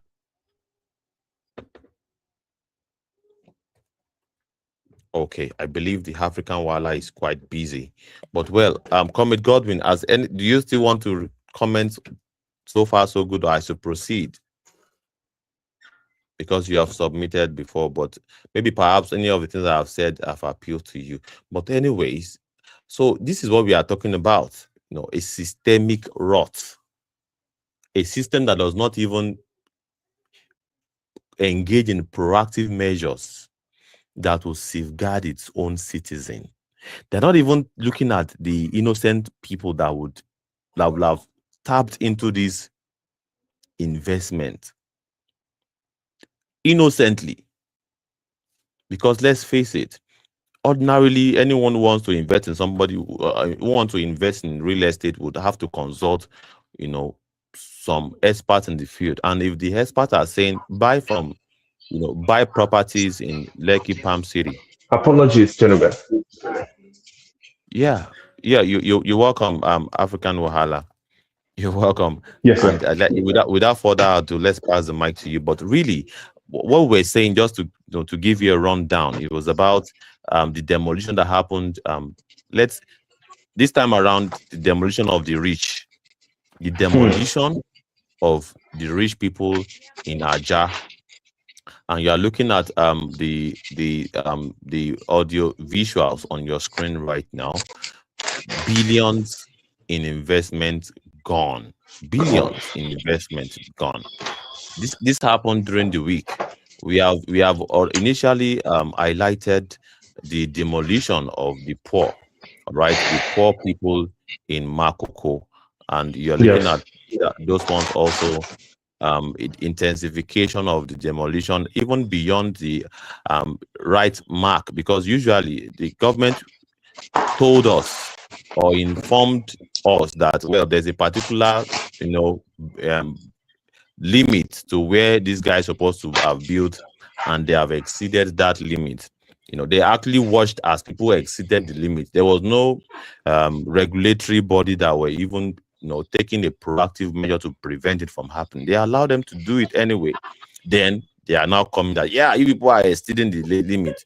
Now, instead of them to now, basically enforce the law within the limit, they're now going beyond the limit. And let me just give that rundown based on this report of a reporter in the region, just to give you a glimpse of what I'm talking about. They say it's for safety reasons. This is the bone of contention. The flag post marks a 100-meter setback from the power line, a boundary which the government says it has repeatedly warned residents not to build beyond. But as you can clearly see, the demolitions did not stop there. It has moved over 200 meters. It has moved beyond even 200 meters beyond the set line. All right, they are basically using this as an opportunity to demolish everywhere, basically. Away from the agreed marker, raising the questions if the marker has been shifted. We requested interviews with government officials, but none were granted. Rights groups. They requested interview from government officials, none has been granted. So this tells you a lot. And this was, this whole thing happened this year. All right, but we are taking a look at the ones that happened this week because it's Open Mic Sunday, and of course we have to highlight from demolition of the rich that happened, during the course of the week, to the house that got burnt during the course of the week without emergency services. But we are taking a look at demolition for now, and you can look at the Lekki Palm City situation. This is an estate that was actually demolished during the week, with billions of investment gone. How do you save so much money? Or perhaps you have been able to acquire so much resources, and you said, well, let me invest into real estate. Let me invest 200 million. Let me invest 300 million in real estate just for it to, because, let's face it, properties increase in value. All right, only for the government, after the government have really watched, the sound feeling of the place, because according to many experts, this particular expert, said that having made his own research, the place was actually, built on the ocean, pretty much. If you turn on your Google map, it will be indicating that particular property is actually situated on the ocean, meaning that there's a lot of sand filling that has took place there. The government looked on as they sanfilled the place. The government pretend to look on as they developed the estate, building several buildings into the estate. They were looking at them without any form of, regulation or paperwork, or perhaps ensuring there's the highest level of standard in terms of building. The government still looked at them as they developed the place. The government also looked as they sold the place out to innocent Nigerians. Now that people have bought the properties, the government decided to step in and start demolishing. So that is what is the situation of things in Ajah, Lekki, Lagos. This is us witnessing the demolition of properties owned by the rich. Because for someone to be able to afford to build houses worth hundreds of millions of naira, and you are able to purchase it, you are not a poor man. You belong in like the 5 or 3% of the whole population of Nigeria. So for this to happen to rich people, and of course, this highlights the fact that whatever may have happened to the poor people can also happen to the rich people in a very terrible society. So this is just me giving you a rundown, and of course, they are passing you the mic now. Comrade African Waller, thank you as always, joining us and lending your voice and giving your 2 cents in matters like this. You are welcome once again to Civic Space, the Movement Radio Liberation Chat. Welcome, sir. Thank you. Thank you very much, Civic Space, Movement Radio. At the end of the day, Nigeria keeps on letting us know that we are all going to be victims of Nigeria, no matter what status class that we belong. And that's why even someone as wealthy as Anthony Joshua fell victim. Nobody is saying that accidents can't happen, because accidents happen everywhere in every part of the world. But when that accident happened to Anthony Joshua, there was no emergency services to come to the rescue, to at least try to mitigate the issue. So that shows us that the Nigerian dysfunction will affect every cadre of people. And the same thing happened to the other very popular lady, the writer, Chiamanda Adichie. She lost her son. She's one of the top 1% of the population. And I believe the hospital that her son went to was for the 1% of the population. But because of the messed up system in the healthcare, it affected her. Everybody is going to be affected. And the selfish, greedy politicians, in the example of the Anthony Joshua case, when these selfish, greedy politicians are rolling around in their 200-car convoy, they roll around in convoys, 200 cars. Sorry.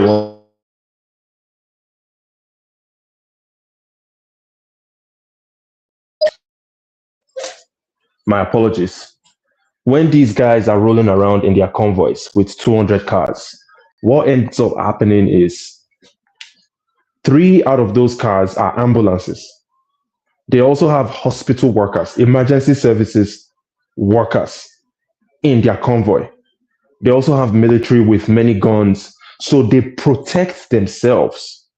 They provide themselves with emergency medical services. They don't provide us, but they provide it for themselves, the selfish politicians. They provide themselves with the security, because the chances of them getting kidnapped while traveling is extremely low. But for the rest of us, it's high. So Nigeria affects us because of the evil wickedness by the politicians, mainly by the politicians. But we, the Nigerians, a lot of us also have mental problems, as showcased during the Wizkid versus Fela situation, which is a joke. It's not even a conversation that should be had. But that dialogue, the Wizkid versus Fela, it exposed the psychology of the average Nigerian. I know it's most of the Wizkid FC, they are younger people, but that behavior, that culture permeates the entire society, including the older people. That's why even the older people, they would rather castigate a revolutionary movement and support a popular movement.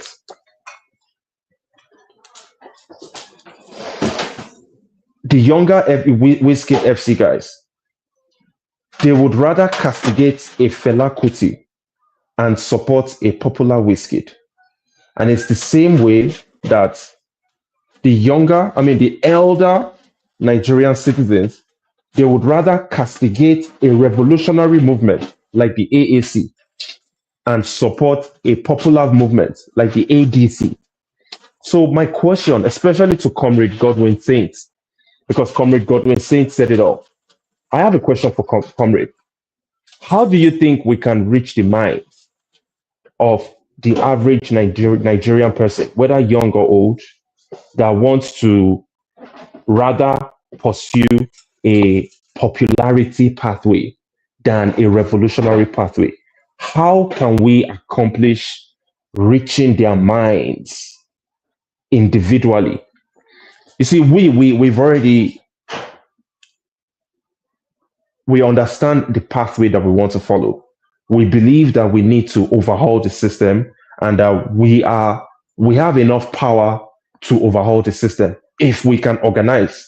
So we are currently trying to organize ourselves so that we can have a critical mass that can push and make a dent in the system, that can challenge the status quo that has been maintained by these greedy, evil politicians and their friends in the religious space and the traditional space. But for these other people that are clout chasers, that would always castigate revolutionary pathways the same way the Wizkid FC castigated Fela, and they are supporting a Wizkid that brings nothing to the table.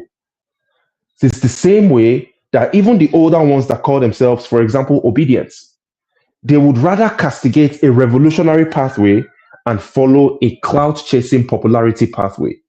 So how do you think we can reach their minds? This is a question for Comrade Godwin Saint, if he doesn't mind answering. Okay, fine.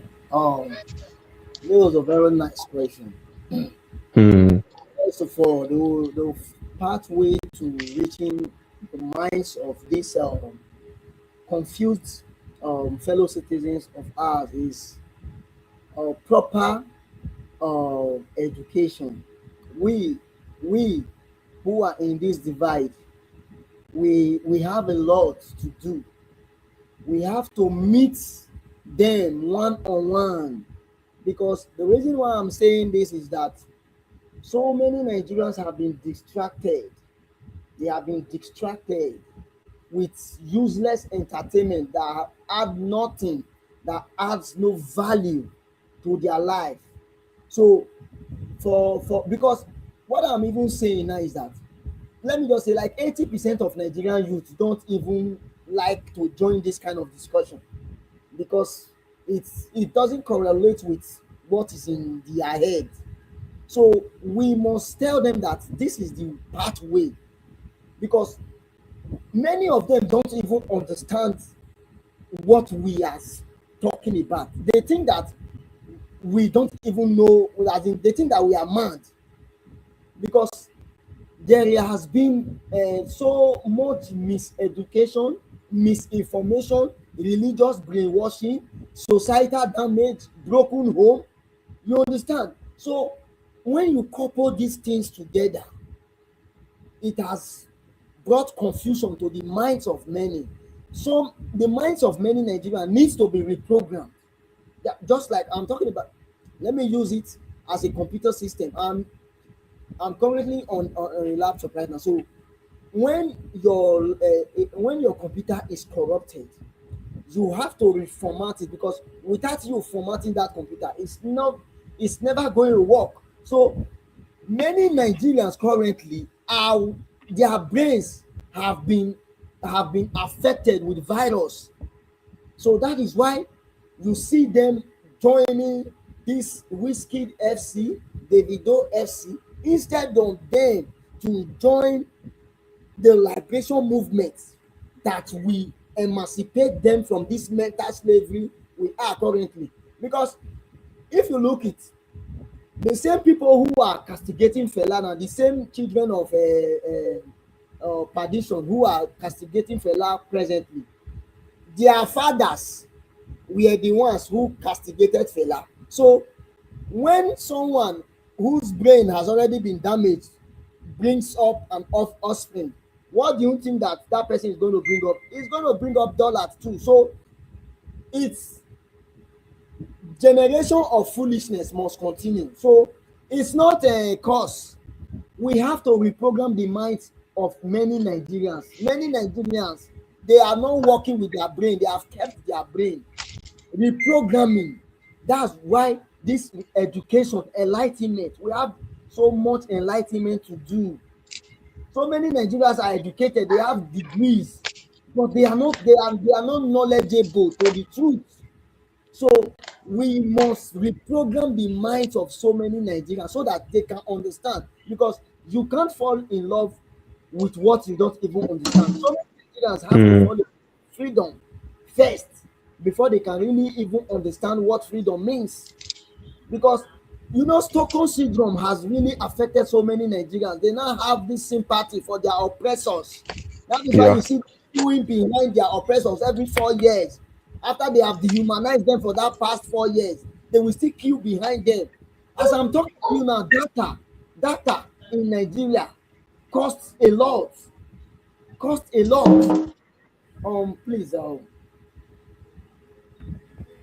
please, I'm coming. Let me just speak quickly. Okay. Yeah. So, you know, to what the comrade was saying, great points.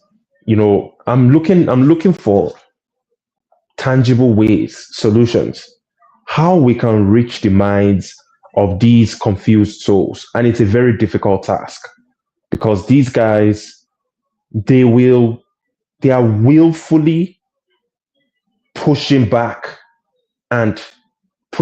against our potential progress. And they are willfully hugging the same pathway that led us to this mess that we are in. And it's so difficult to reach them because of their minds. So how do we reach their minds? Because this is more of a psychological training that these people need.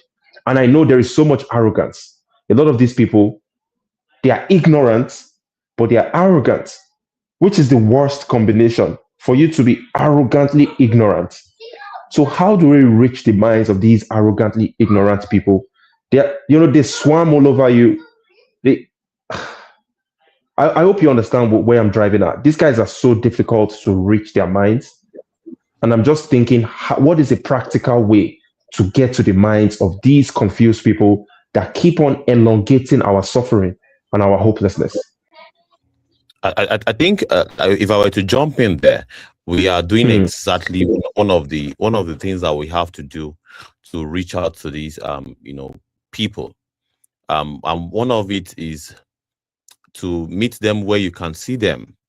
You know, if you want to catch a fish, the most likely spot or location that you likely catch a fish is the river, or perhaps the open ocean, or perhaps if you are going to be looking at fish inside a well, you know that you're not going to most likely catch a fish there. The reason why we are here where we are right now, and we have even moved from space to video, live streaming, is because we want to really be at the right spot to really provide the sort of re-engineering that is needed in the minds of our people. Now we have over 88 people joining us across all live stream, across all platforms currently. All right, and this is happening between just 1 hour of the live stream. Of course, if we were on a space, you know that we wouldn't have hit these figures by now. Right, so we would have to look at where we are going to meet our people and meet them there, and give them the necessary orientation there. The whole idea of evangelism, of when we would go to the bus stops where people are going to take their buses or perhaps commute to their areas of work, is to meet them where they are and bring basically re-engineer their mind, prick their conscience. All right, and make them know that their kind of thinking is defective. We are going to prove beyond every reasonable doubt that their line of thought is defective. And this is what we are doing here. We are basically showing with evidence. And of course, we are using that evidence to basically educate them. Not just, and of course, this is a little bit of an upgrade of what they are used to. They are used to being told propaganda without any form of evidence. But this is an avenue for us to showcase and to tell them that this is the kind of orientation that you should have. This is the kind of mindset that you should have. So we have started the job. It's a very tedious, very, very hard job. And as you have said, this rejection of a thing is very, very much real. But the only way that we can actually counter the rejection is when we are being consistent. Because in the law of sales, one of the fundamental things that you learn when you are selling something, whether you are selling a product or you are selling an idea, is that you have to be able to stay consistently marketing that idea or that product. When you come the first time, the second time, the third time, there's most likely as you are persistent selling that idea to, and of course, this whole orientation that they have right now is as a result of continuous programming and indoctrination. They have been constantly being programmed to reason this way over the years. What is happening now, what is manifesting now that we are seeing and we are getting angry at now is years of indoctrination. It is years of programming. It is years of social engineering. So we also have to program, we have to be dedicated and be resolved enough to say, well, we also have to do this consistently and sell them this whole idea of having a rethink. Because one day, in our continuous consistency, they would listen. They say, okay, I have been trying to turn away from what these people are saying. Let me even listen to them this time around. So, and you never can tell when they will take that choice of being open. And it is that window of open-mindedness that we are going to tap in to give them the necessary orientation. So we are doing the work now. All right, we are meeting them where we can see them. We go to the bus stops, we engage them whenever they are back from work. Sometimes the last interview that I had, where we have a young lad and of course about 3 adults, I actually positioned myself. I knew that people will be back from work around that time, 5-6 p.m. before it gets dark, and I know where exactly I'm supposed to station my camera and ready to engage the people. So we are doing the job now. All right, and it may take some time, and it is all dependent on them, not because we are doing anything wrong, but we also have to, painstakingly do this continuously for a little bit of time for us to re-engineer the minds of the people. And we have started by and large. Let me pass the mic to Comrade Godwin. As I attend to other things here, I have to on my gen here. The system is saying low battery. So, okay. Comrade Godwin, please take it away. All right. Thank you very much. As I was saying, because we have a chaotic society right now. Even as I'm talking to you now, the extent at which data expires in Nigeria these days is as in, it's something you cannot even fathom, and yet youths are still quiet. Like you were talking about reprogramming. Do you know that I lost a girlfriend last year because of this movement? I don't even care. I don't bother. Because I was trying to reprogram her life. She was a religious, brainwashed element. You understand? There was a day I saw her taking sand to the church. I said, "What are you using this sand for?" She said, "This one is not even up to 30 years old. I'm talking about 24 years old youth now." She said that their pastor told them to bring sand, that they will pray for that sand, that every element of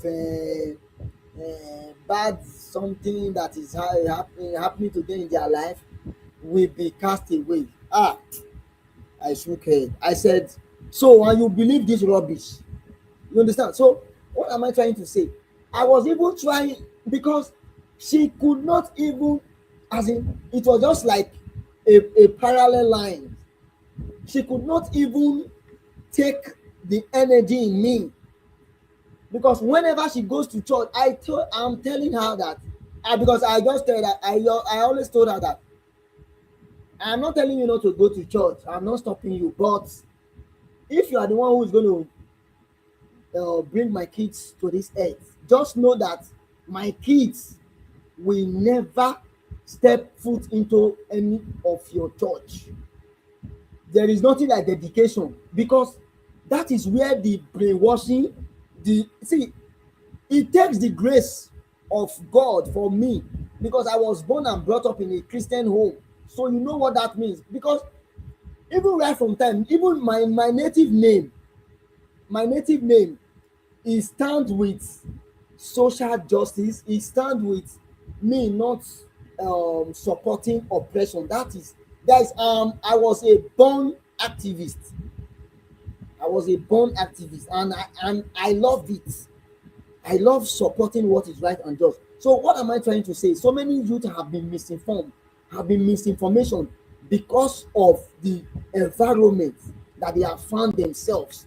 And how do we try to reprogram this confused youth, our fellow Nigerians who have been confused? The only way we can do that is trying to meet them in person. We must try to talk to them, let them know the importance of fellow Nigerians, fellow comrades coming together as an organized people. We must be organized. We must be united, because so many youth have been distracted with so many things. Football have distracted so many youth. Entertainment have distracted so many youth. So there are so many distractions which some people don't even know that it's affecting their life. So how do we stop these distractions, and how do we reprogram the minds of so many Nigerians who have been confused? Is by this constant coming online, going to different platforms, reaching out to people, going to campuses, going to secondary schools, going to any gatherings we can go to.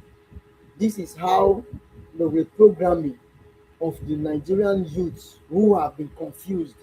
This is how I see a solution is going to come out. Without this, we are just going to be joking, and it's affecting us collectively, because keeping silence in the face of oppression is just like complicit to this impunity. So we can no longer accept this. We must speak up as Nigerians, as an oppressed people. We must keep speaking up. As an oppressed citizen, you must speak up. Don't say it's none of your business. Even if it's none of your business today, what about that your family member out there? What about that your cousin, your brother, your neighbor who is being affected? So how are they going to understand this? We must keep up with the work, so that we can know what is going on. Am I still audible? Yes, comrade. Okay. Yes, good. Yes, you're audible. Yeah. So the reprogramming will not just happen. The reprogramming will not just happen. Will not just happen like magic. We must keep going, like this campus visits. Any campus that is near, that is close to you, you can just go speak your mind to Nigerians. Nigerians love entertainment too much. We have to tell them that is not the way forward. That is not the way out. That is not the way out.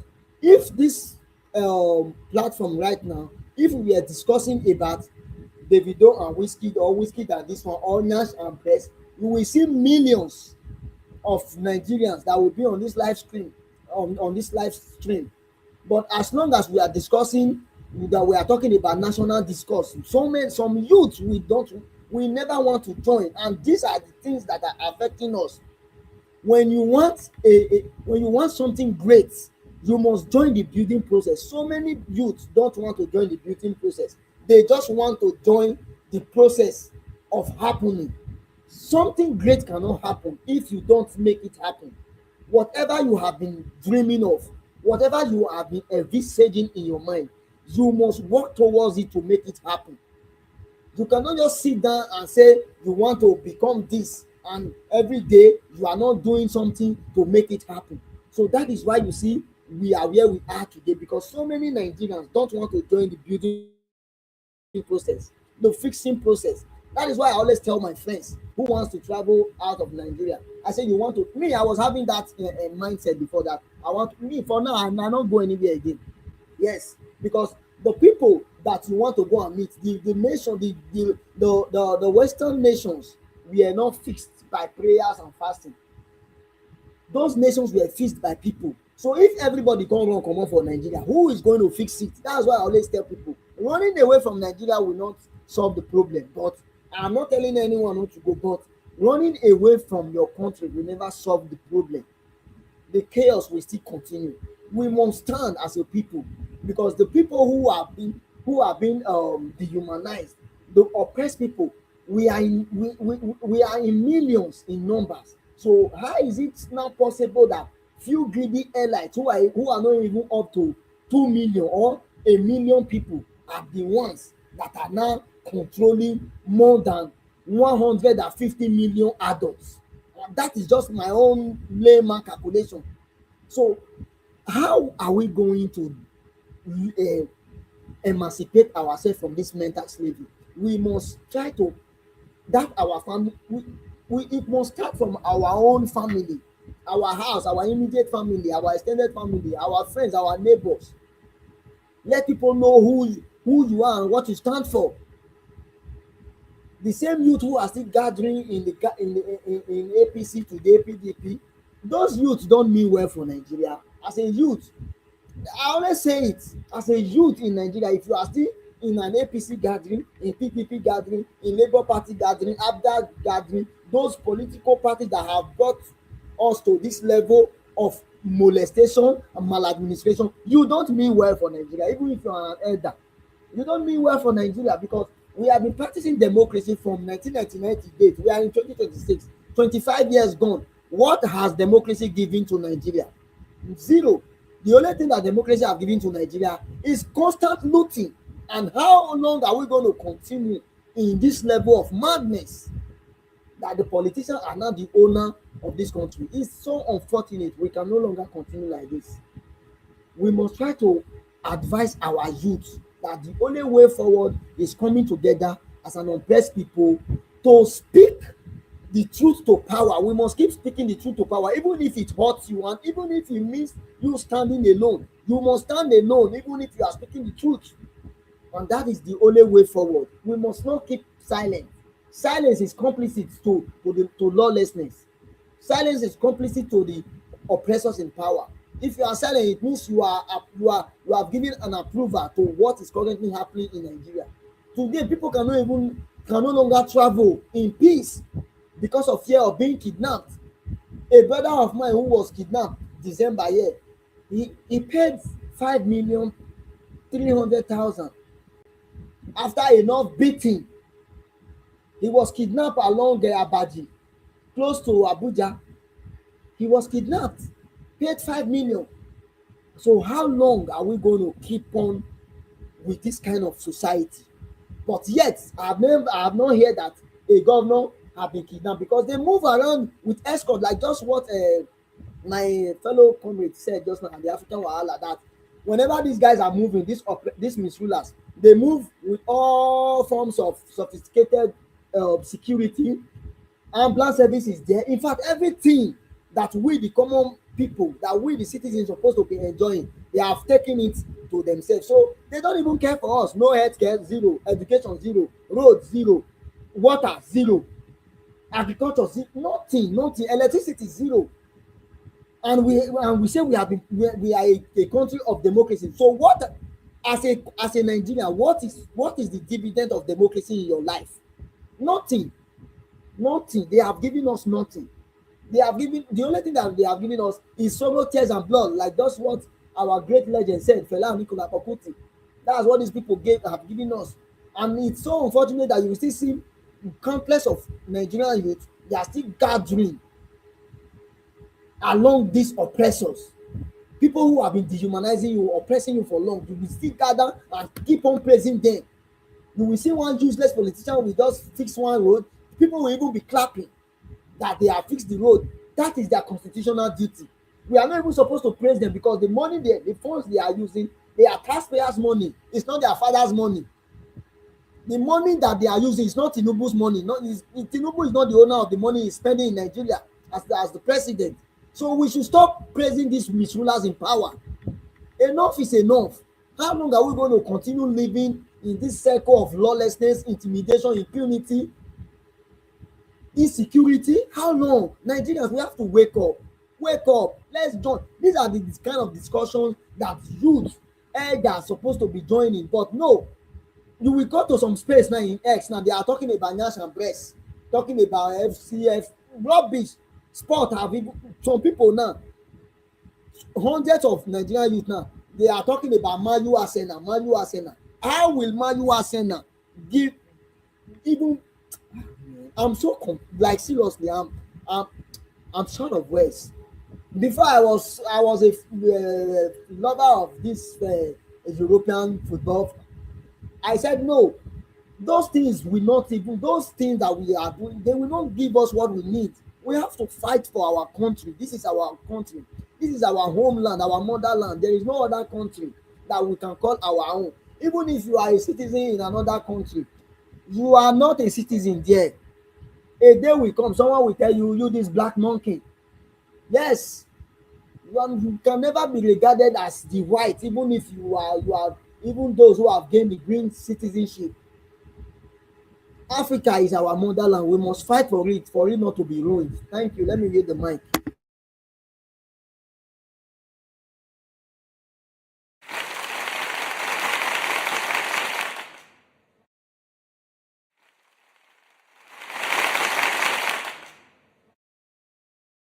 Thank you so very much, Comrade Godwin. You have basically highlighted everything, that has to do with what we have to do moving forward. We have to get serious as a people. And we go complain tire. We go complain tire. And waiting the pepper me be say, all of these actions and inactions of our people, they affect even those of us we not even follow join in this their quest of obsession for the establishment. When the sinners are suffering, the righteous also share in the burden. All right, the righteous also suffers.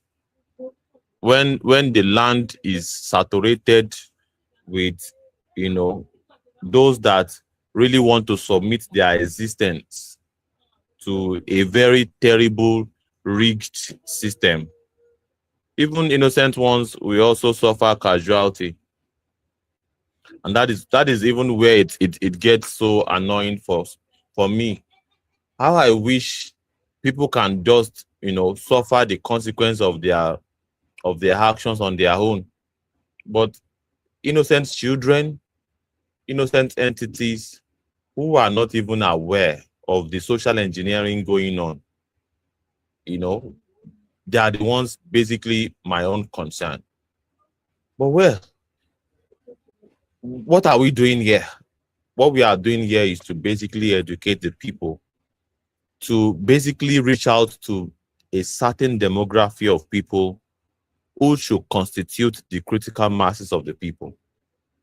And by and large, a particular section of the system has hijacked those that should constitute this force, making it even more difficult to onboard honest-hearted ones. But what are we going to do in that kind of situation than to keep up the engagement and position ourselves where we can be reached out to, where communication can be done. We have to keep the lines of communication very, very open. Keep the lines of communication. What we are doing here is basically to keep the line of communication open. Keep the means and, the means of reaching out to the people open. And of course, we can see that there are also so many things being done to pull down our platform.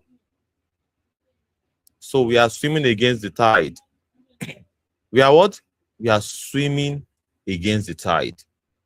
And we just have to keep doing what we have to do for the sake of posterity, for the sake of history. All right? When your children will ask you, Papa, Mama, what did you do? How did you allow your country to deteriorate like this? Are you part of those that destroyed Nigeria? At some point in time, your children will ask you, and what will be your reply? What receipts are you going to show them 20 years from now, 30 years from now? That is if indeed Nigerians are foolish enough to allow this system of things to continue for 20, 30 years from now. And of course, we have even seen how an absolute terrible ideas become real to the people just by sheer consistency. We have seen how our people were lied to believe in an ancient document with fairy tales inside. And just because they were able to, those that brought it were able to do it consistently for years. You can now see the torpedo effect, the result of it. How people have so much internalized the ideology, that foreign ideology, that foreign document. People have because today is Sunday. You see them attend their places of worship. Not particularly because of anything, but because whatever it is that the current pastors are reaping off now is the pains, the scars, and the inconveniences of the missionaries that came to sell our people an idea that, of course, there's one mansion up there that you would go after death. And of course, you have to impress one sky daddy up there with 247 CCTV camera on you, seeing everything that you do. And of course, you have to believe, all right, in a story of a virgin who got pregnant and gave birth to a child, a holy child. And that child was supposed to fulfill a role of basically reconciling mankind and God. And of course, they have to do that by a gruesome killing, all right, an excruciating pain, all right, of an innocent entity, just to forgive mankind. That all we had to do was to believe. And of course, by believing means that we have to, come together as a people in fellowship every now and again. And of course, that particular idea sold to our people, document that is actually not unique to us, sold to our people, and painstakingly done for years, is now giving rise to fanaticism now, that people so much believe in the idea that they are willing to die for it. That they believe in the idea that a prophet emerged in the Middle East and said, well, I am the last of the prophets, and you have to listen to whatever I tell you. And I am the one that constitutes the authority, and I'm basically telling you what is being told to me by a deity up there. And of course, when this whole idea started, people rejected it. And in most cases, even those that brought the idea had to use brute force. But how many years down the line? 30, 40, 50, 70 years down the line. Look at how the people have honed that idea, regardless of how logically defective some of these ideas are, but they are so much passionate about the idea that they are willing to lay their life for it. There will come a time in our history as a result of what we are doing now, just as painful as it is now, that the people would so much embrace the reality of this our idea that they'll be willing to lay their life, they'll be willing to lay their life down for the idea. But we have to build the foundation. We have to be consistent at it for us to even stand that chance. Otherwise, we will not even stand that chance in the first place. And what that will mean is that what is happening right now would continue. And of course, there will be no even chance of any form of emancipation. But with what we are doing now, we are basically increasing our chances of liberation at an even though it will be like a compound interest kind of thing, because talking about compound interest, when you start, it will not really first make sense. For instance, if you double $1, like keep doubling, for instance, $1, you double it, then you double it, you double it. At one point, it does not make any sense. $1 plus $1, that is just $2. $2 plus another $1, that is $3. And you keep doing that, at some point it will not really make sense. But there's a particular figure it will get to that by the time you keep adding that compound interest, the exponential accumulation of it will be so crazy. That's compound interest. So there will come a time that this whole effort would give the compound interest effect that we will look at as really. So Nigerians can really fight for and stand up for themselves. So Nigerians can really, does fight for their liberation. It will be as a result of what we are doing today. The painstaking work of, staying in front of the camera and saying almost the same thing every single time. All right. So it would get to a time whereby we want to tire out.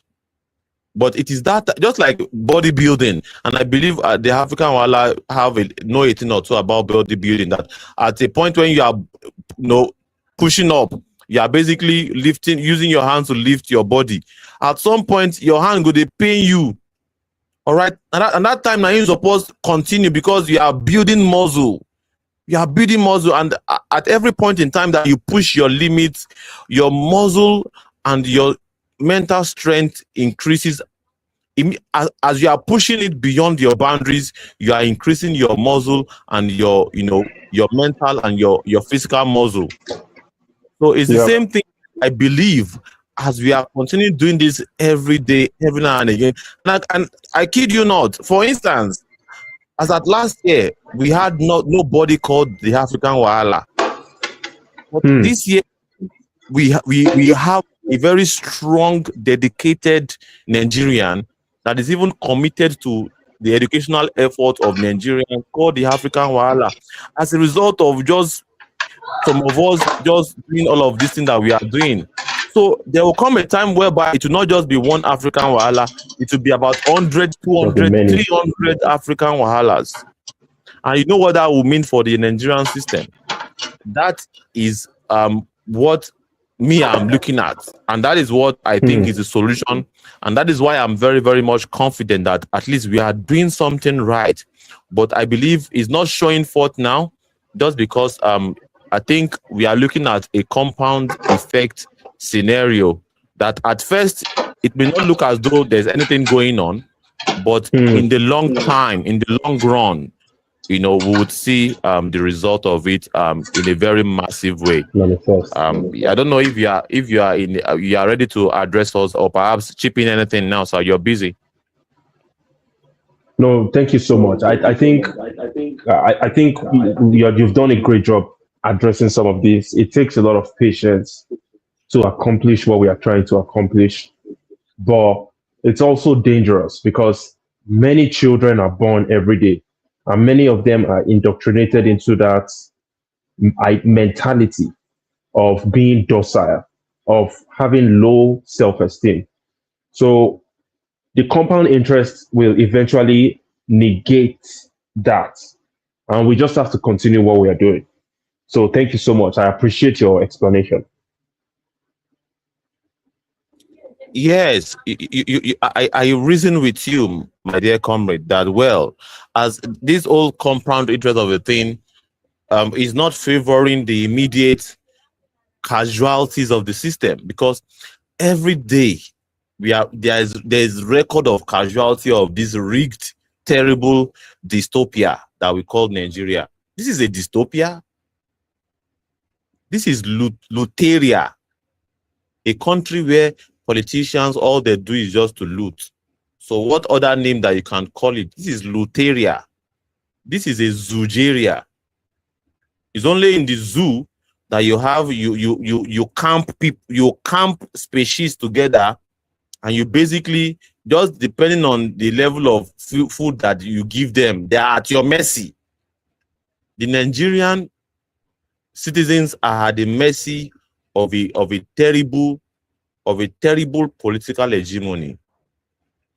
And just like the Nigerian zoo, that you have a lion that looks like a bingo dog, just because of lack of, he's not being fed well. He just has the misfortune of finding himself in that kind of zoo. You have all our animals in our zoo malnourished. All right, and this should not even be the case, because this is not, Nigeria is by and large a very, very rich land, true and true, in mineral resources and even agricultural resources. We are not short of anything in this life. We should not be short of anything in this life. But that is the kind of situation that we'll find ourselves. All right. So this is it defies logic. What is happening in Nigeria defies logic. And we are looking at a scenario whereby you have a people that should fight back, but they are not responding to stimuli. They are alive, but not responding to stimuli.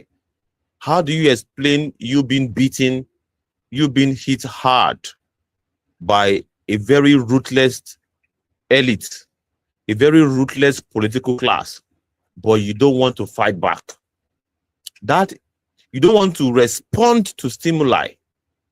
That is not logical. All right, that is not logical. That negates logic. But that is the situation that we'll find ourselves in Nigeria, and that is what we are up against as comrades. We are up against a very abnormal situation, and we are going to push against it. And we welcome you to the studio, Comrade Saheed Abdurrahman. It's nice to meet you, comrade. And of course, we believe one or two part of the discussion jumps at you, and we would not keep you waiting, but we'll pass you the mic to address us today. What part of the discussion, because it's open mic Sunday, and we just basically telling or perhaps pouring our minds out, all right, based on our realities in this dystopia called Nigeria. What will be your submission today, Comrade Saheed Abdurrahman? You're welcome to the studio, and you're welcome to the broadcast today. My comrade, thank you, my comrade. Okay, it's like someone is on the, someone mic is on. Godwin, good evening, comrade. Yeah, like you have duly said, my name is Comrade Saheed Abdurrahman, the State Youth Leader of Africa Action Congress. Although I have not been on with the meeting, I just came in.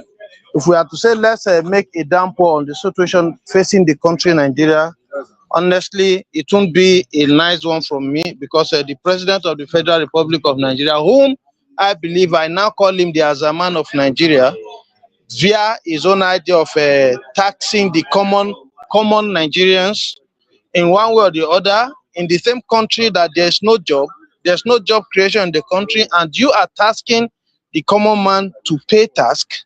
And vividly, I can still remember some days ago when Senator Adams Ali Oshomole came on air via Channel Television saying it should be a mandatory for Nigerians to pay tax. And I asked a question: what job and what kind of infrastructure to pay tax? Is it the I don't know, is it the suffering and smiling we are facing in the country that will make the common man to pay tax?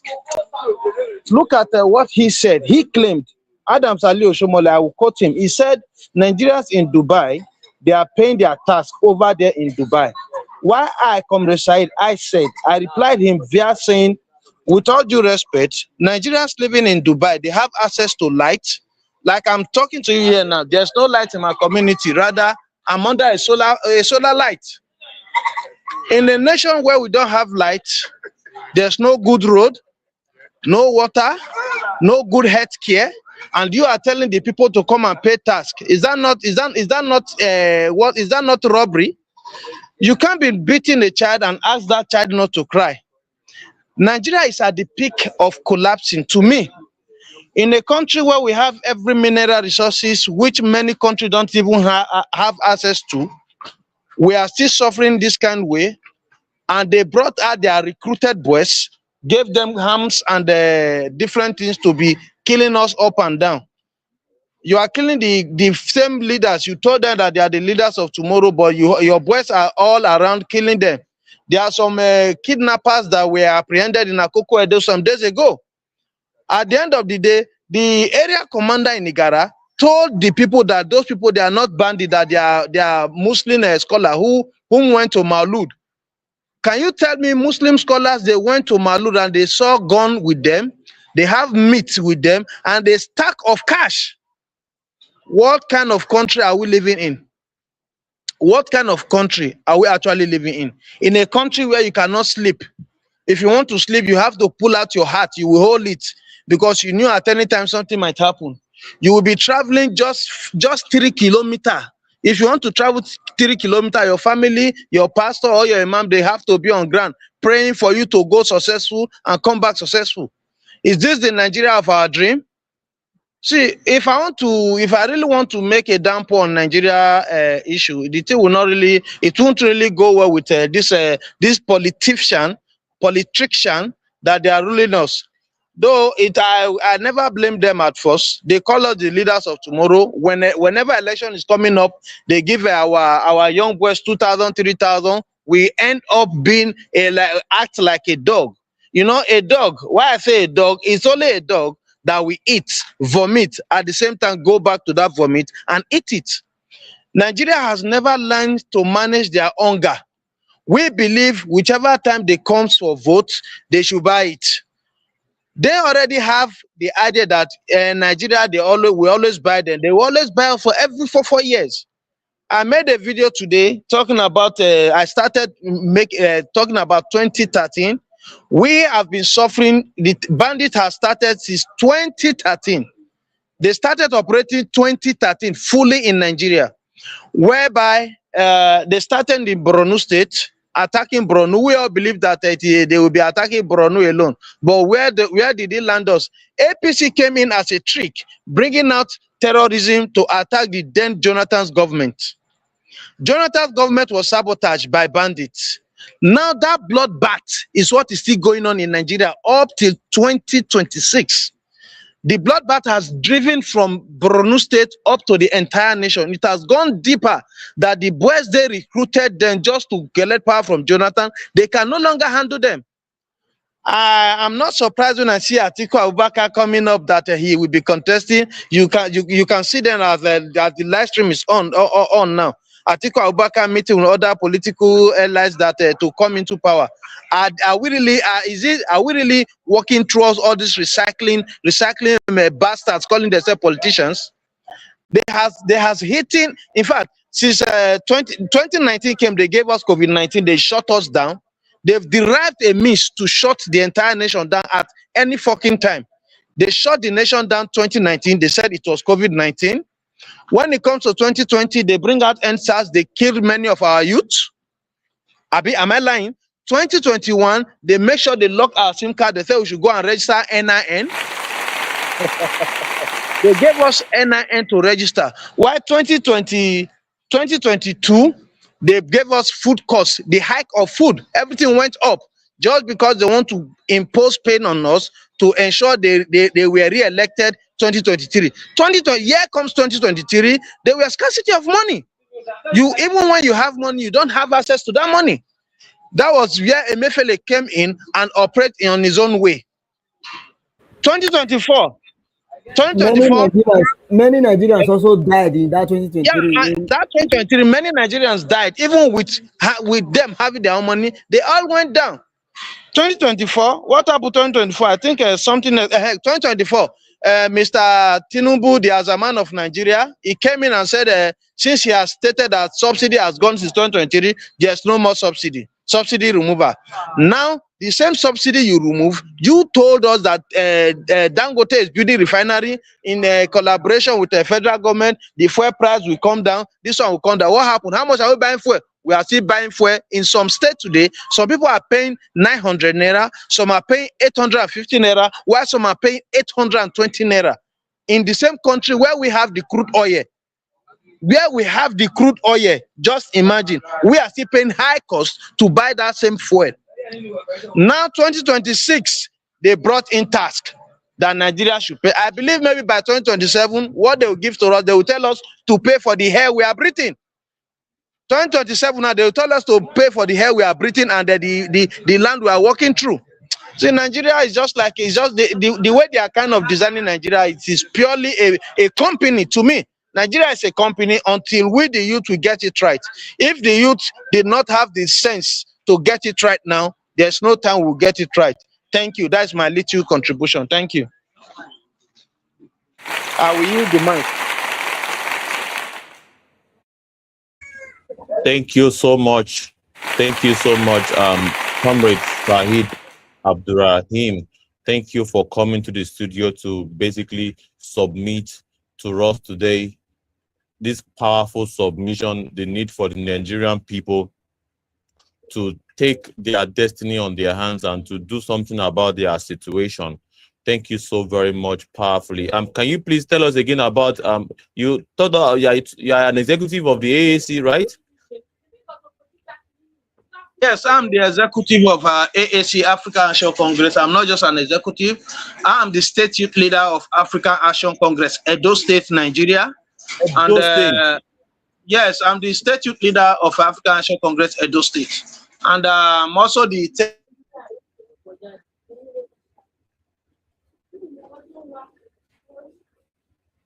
I think I got that. Edo State chairperson. Wow. What a guest. Kickback coordinator. Thank you so much for coming. I just needed to clarify that, and we are so happy to have you here today. Thank you so. We will be looking forward to having you join this discussion. Just to drop in your comments. You don't even have to stay to the end of the program. Just drop your own, revolutionary discussion or perhaps submission. We need Nigerians to see some of our comrades that are fiery like this. This is the educational work that we are involving ourselves into, and all of us need to participate in that educational work. So thank you so much for educating Nigerians what they need to do today. Thank you so very much. We are happy to have you, and we look forward to having you in our subsequent broadcasts. Thank you so very much. It's nice having you. Thank you so much, comrade. So whenever you'll be having a discussion, always try to give me a notification. I will always be on ground because it is our duty to look for a way for the betterment of our dearest country, Nigeria, so that it won't collapse, because Nigeria is at the peak of collapsing. So if we don't stand up to fix it now, there's no way we will fix it. Thank you. Thank you so very much. Thank you so very much. There's no way, if we do not do something about our situation in Nigeria, Nigeria will indeed collapse. It will collapse. Thank you so much. You have raised a very important point today, and we have learned quite a great deal. And I believe Nigerians have learned from what you say. Nigerians have learned quite a great deal from what you have said. And of course, thank you so much. So yeah, Nigerian people, there you have it. Here you have it. You have to do something about your situation. All right? It's very, very important. As a matter of national emergency, This is a matter of national emergency for us as a people to basically do something about our situation. Very, very important. It's a very painful situation that we find ourselves. We should not have found ourselves in this situation. It's a very avoidable situation that we have found ourselves. But now that we are here, now that we have found ourselves in this kind of situation, what is the roadmap to liberation? Because this is an ambush situation. We have been ambushed. We have been ambushed politically and economically. How do you explain someone, basically investing so much of money to actually purchase properties only for it to be demolished? Only for it to be demolished overnight. The government really watched as the building were being built. They knew that something is wrong with that land, the documentation and the approval, something is wrong with it. Nobody would tell me that these people sold or perhaps bought property without C of O. Are we going to say that these guys bought properties without C of O? And if there is indeed C of O, who signed it? It's not the governor. Is the governor not aware before he signed the C of O? The governor is aware. So why should it be after they have bought the property, after the property is already being sold, then come demolition? It's very, very important we take note. And of course, the Makoko people also. Let's take a listen again for the sake of new listeners while I attend to something behind the backstage here. Thank you.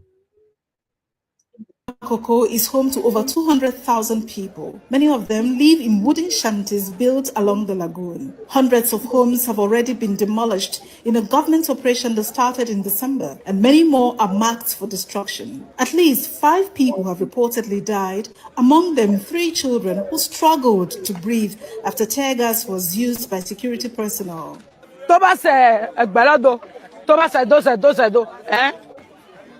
Toba mu ologo de wa mbaga mo we la yi ho de ge wa olongo nsi won do ni ye mo jo de dona.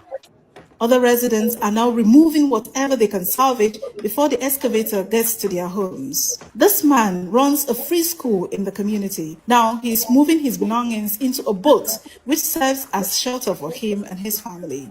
I spent over 3 years to build this school. This is a structure that accommodates 650 children. Where we bring them in, we give them food, we teach them and we drop them back. So they want to demolish it when we don't have anywhere to go. They did not give us any letter. They did not try to have a meeting with us. We have a relocation plan, nothing like that.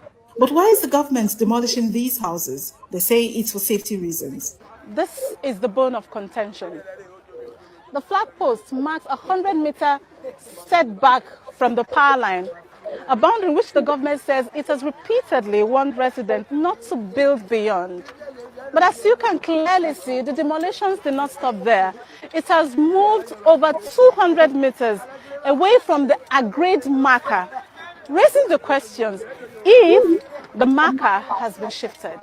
We requested interviews with government officials, but none were granted. Rights groups are calling on authorities to halt the demolitions. Meanwhile, the hopes of many residents hang in the balance, uncertain of what will be left and whether the government will listen to their cries.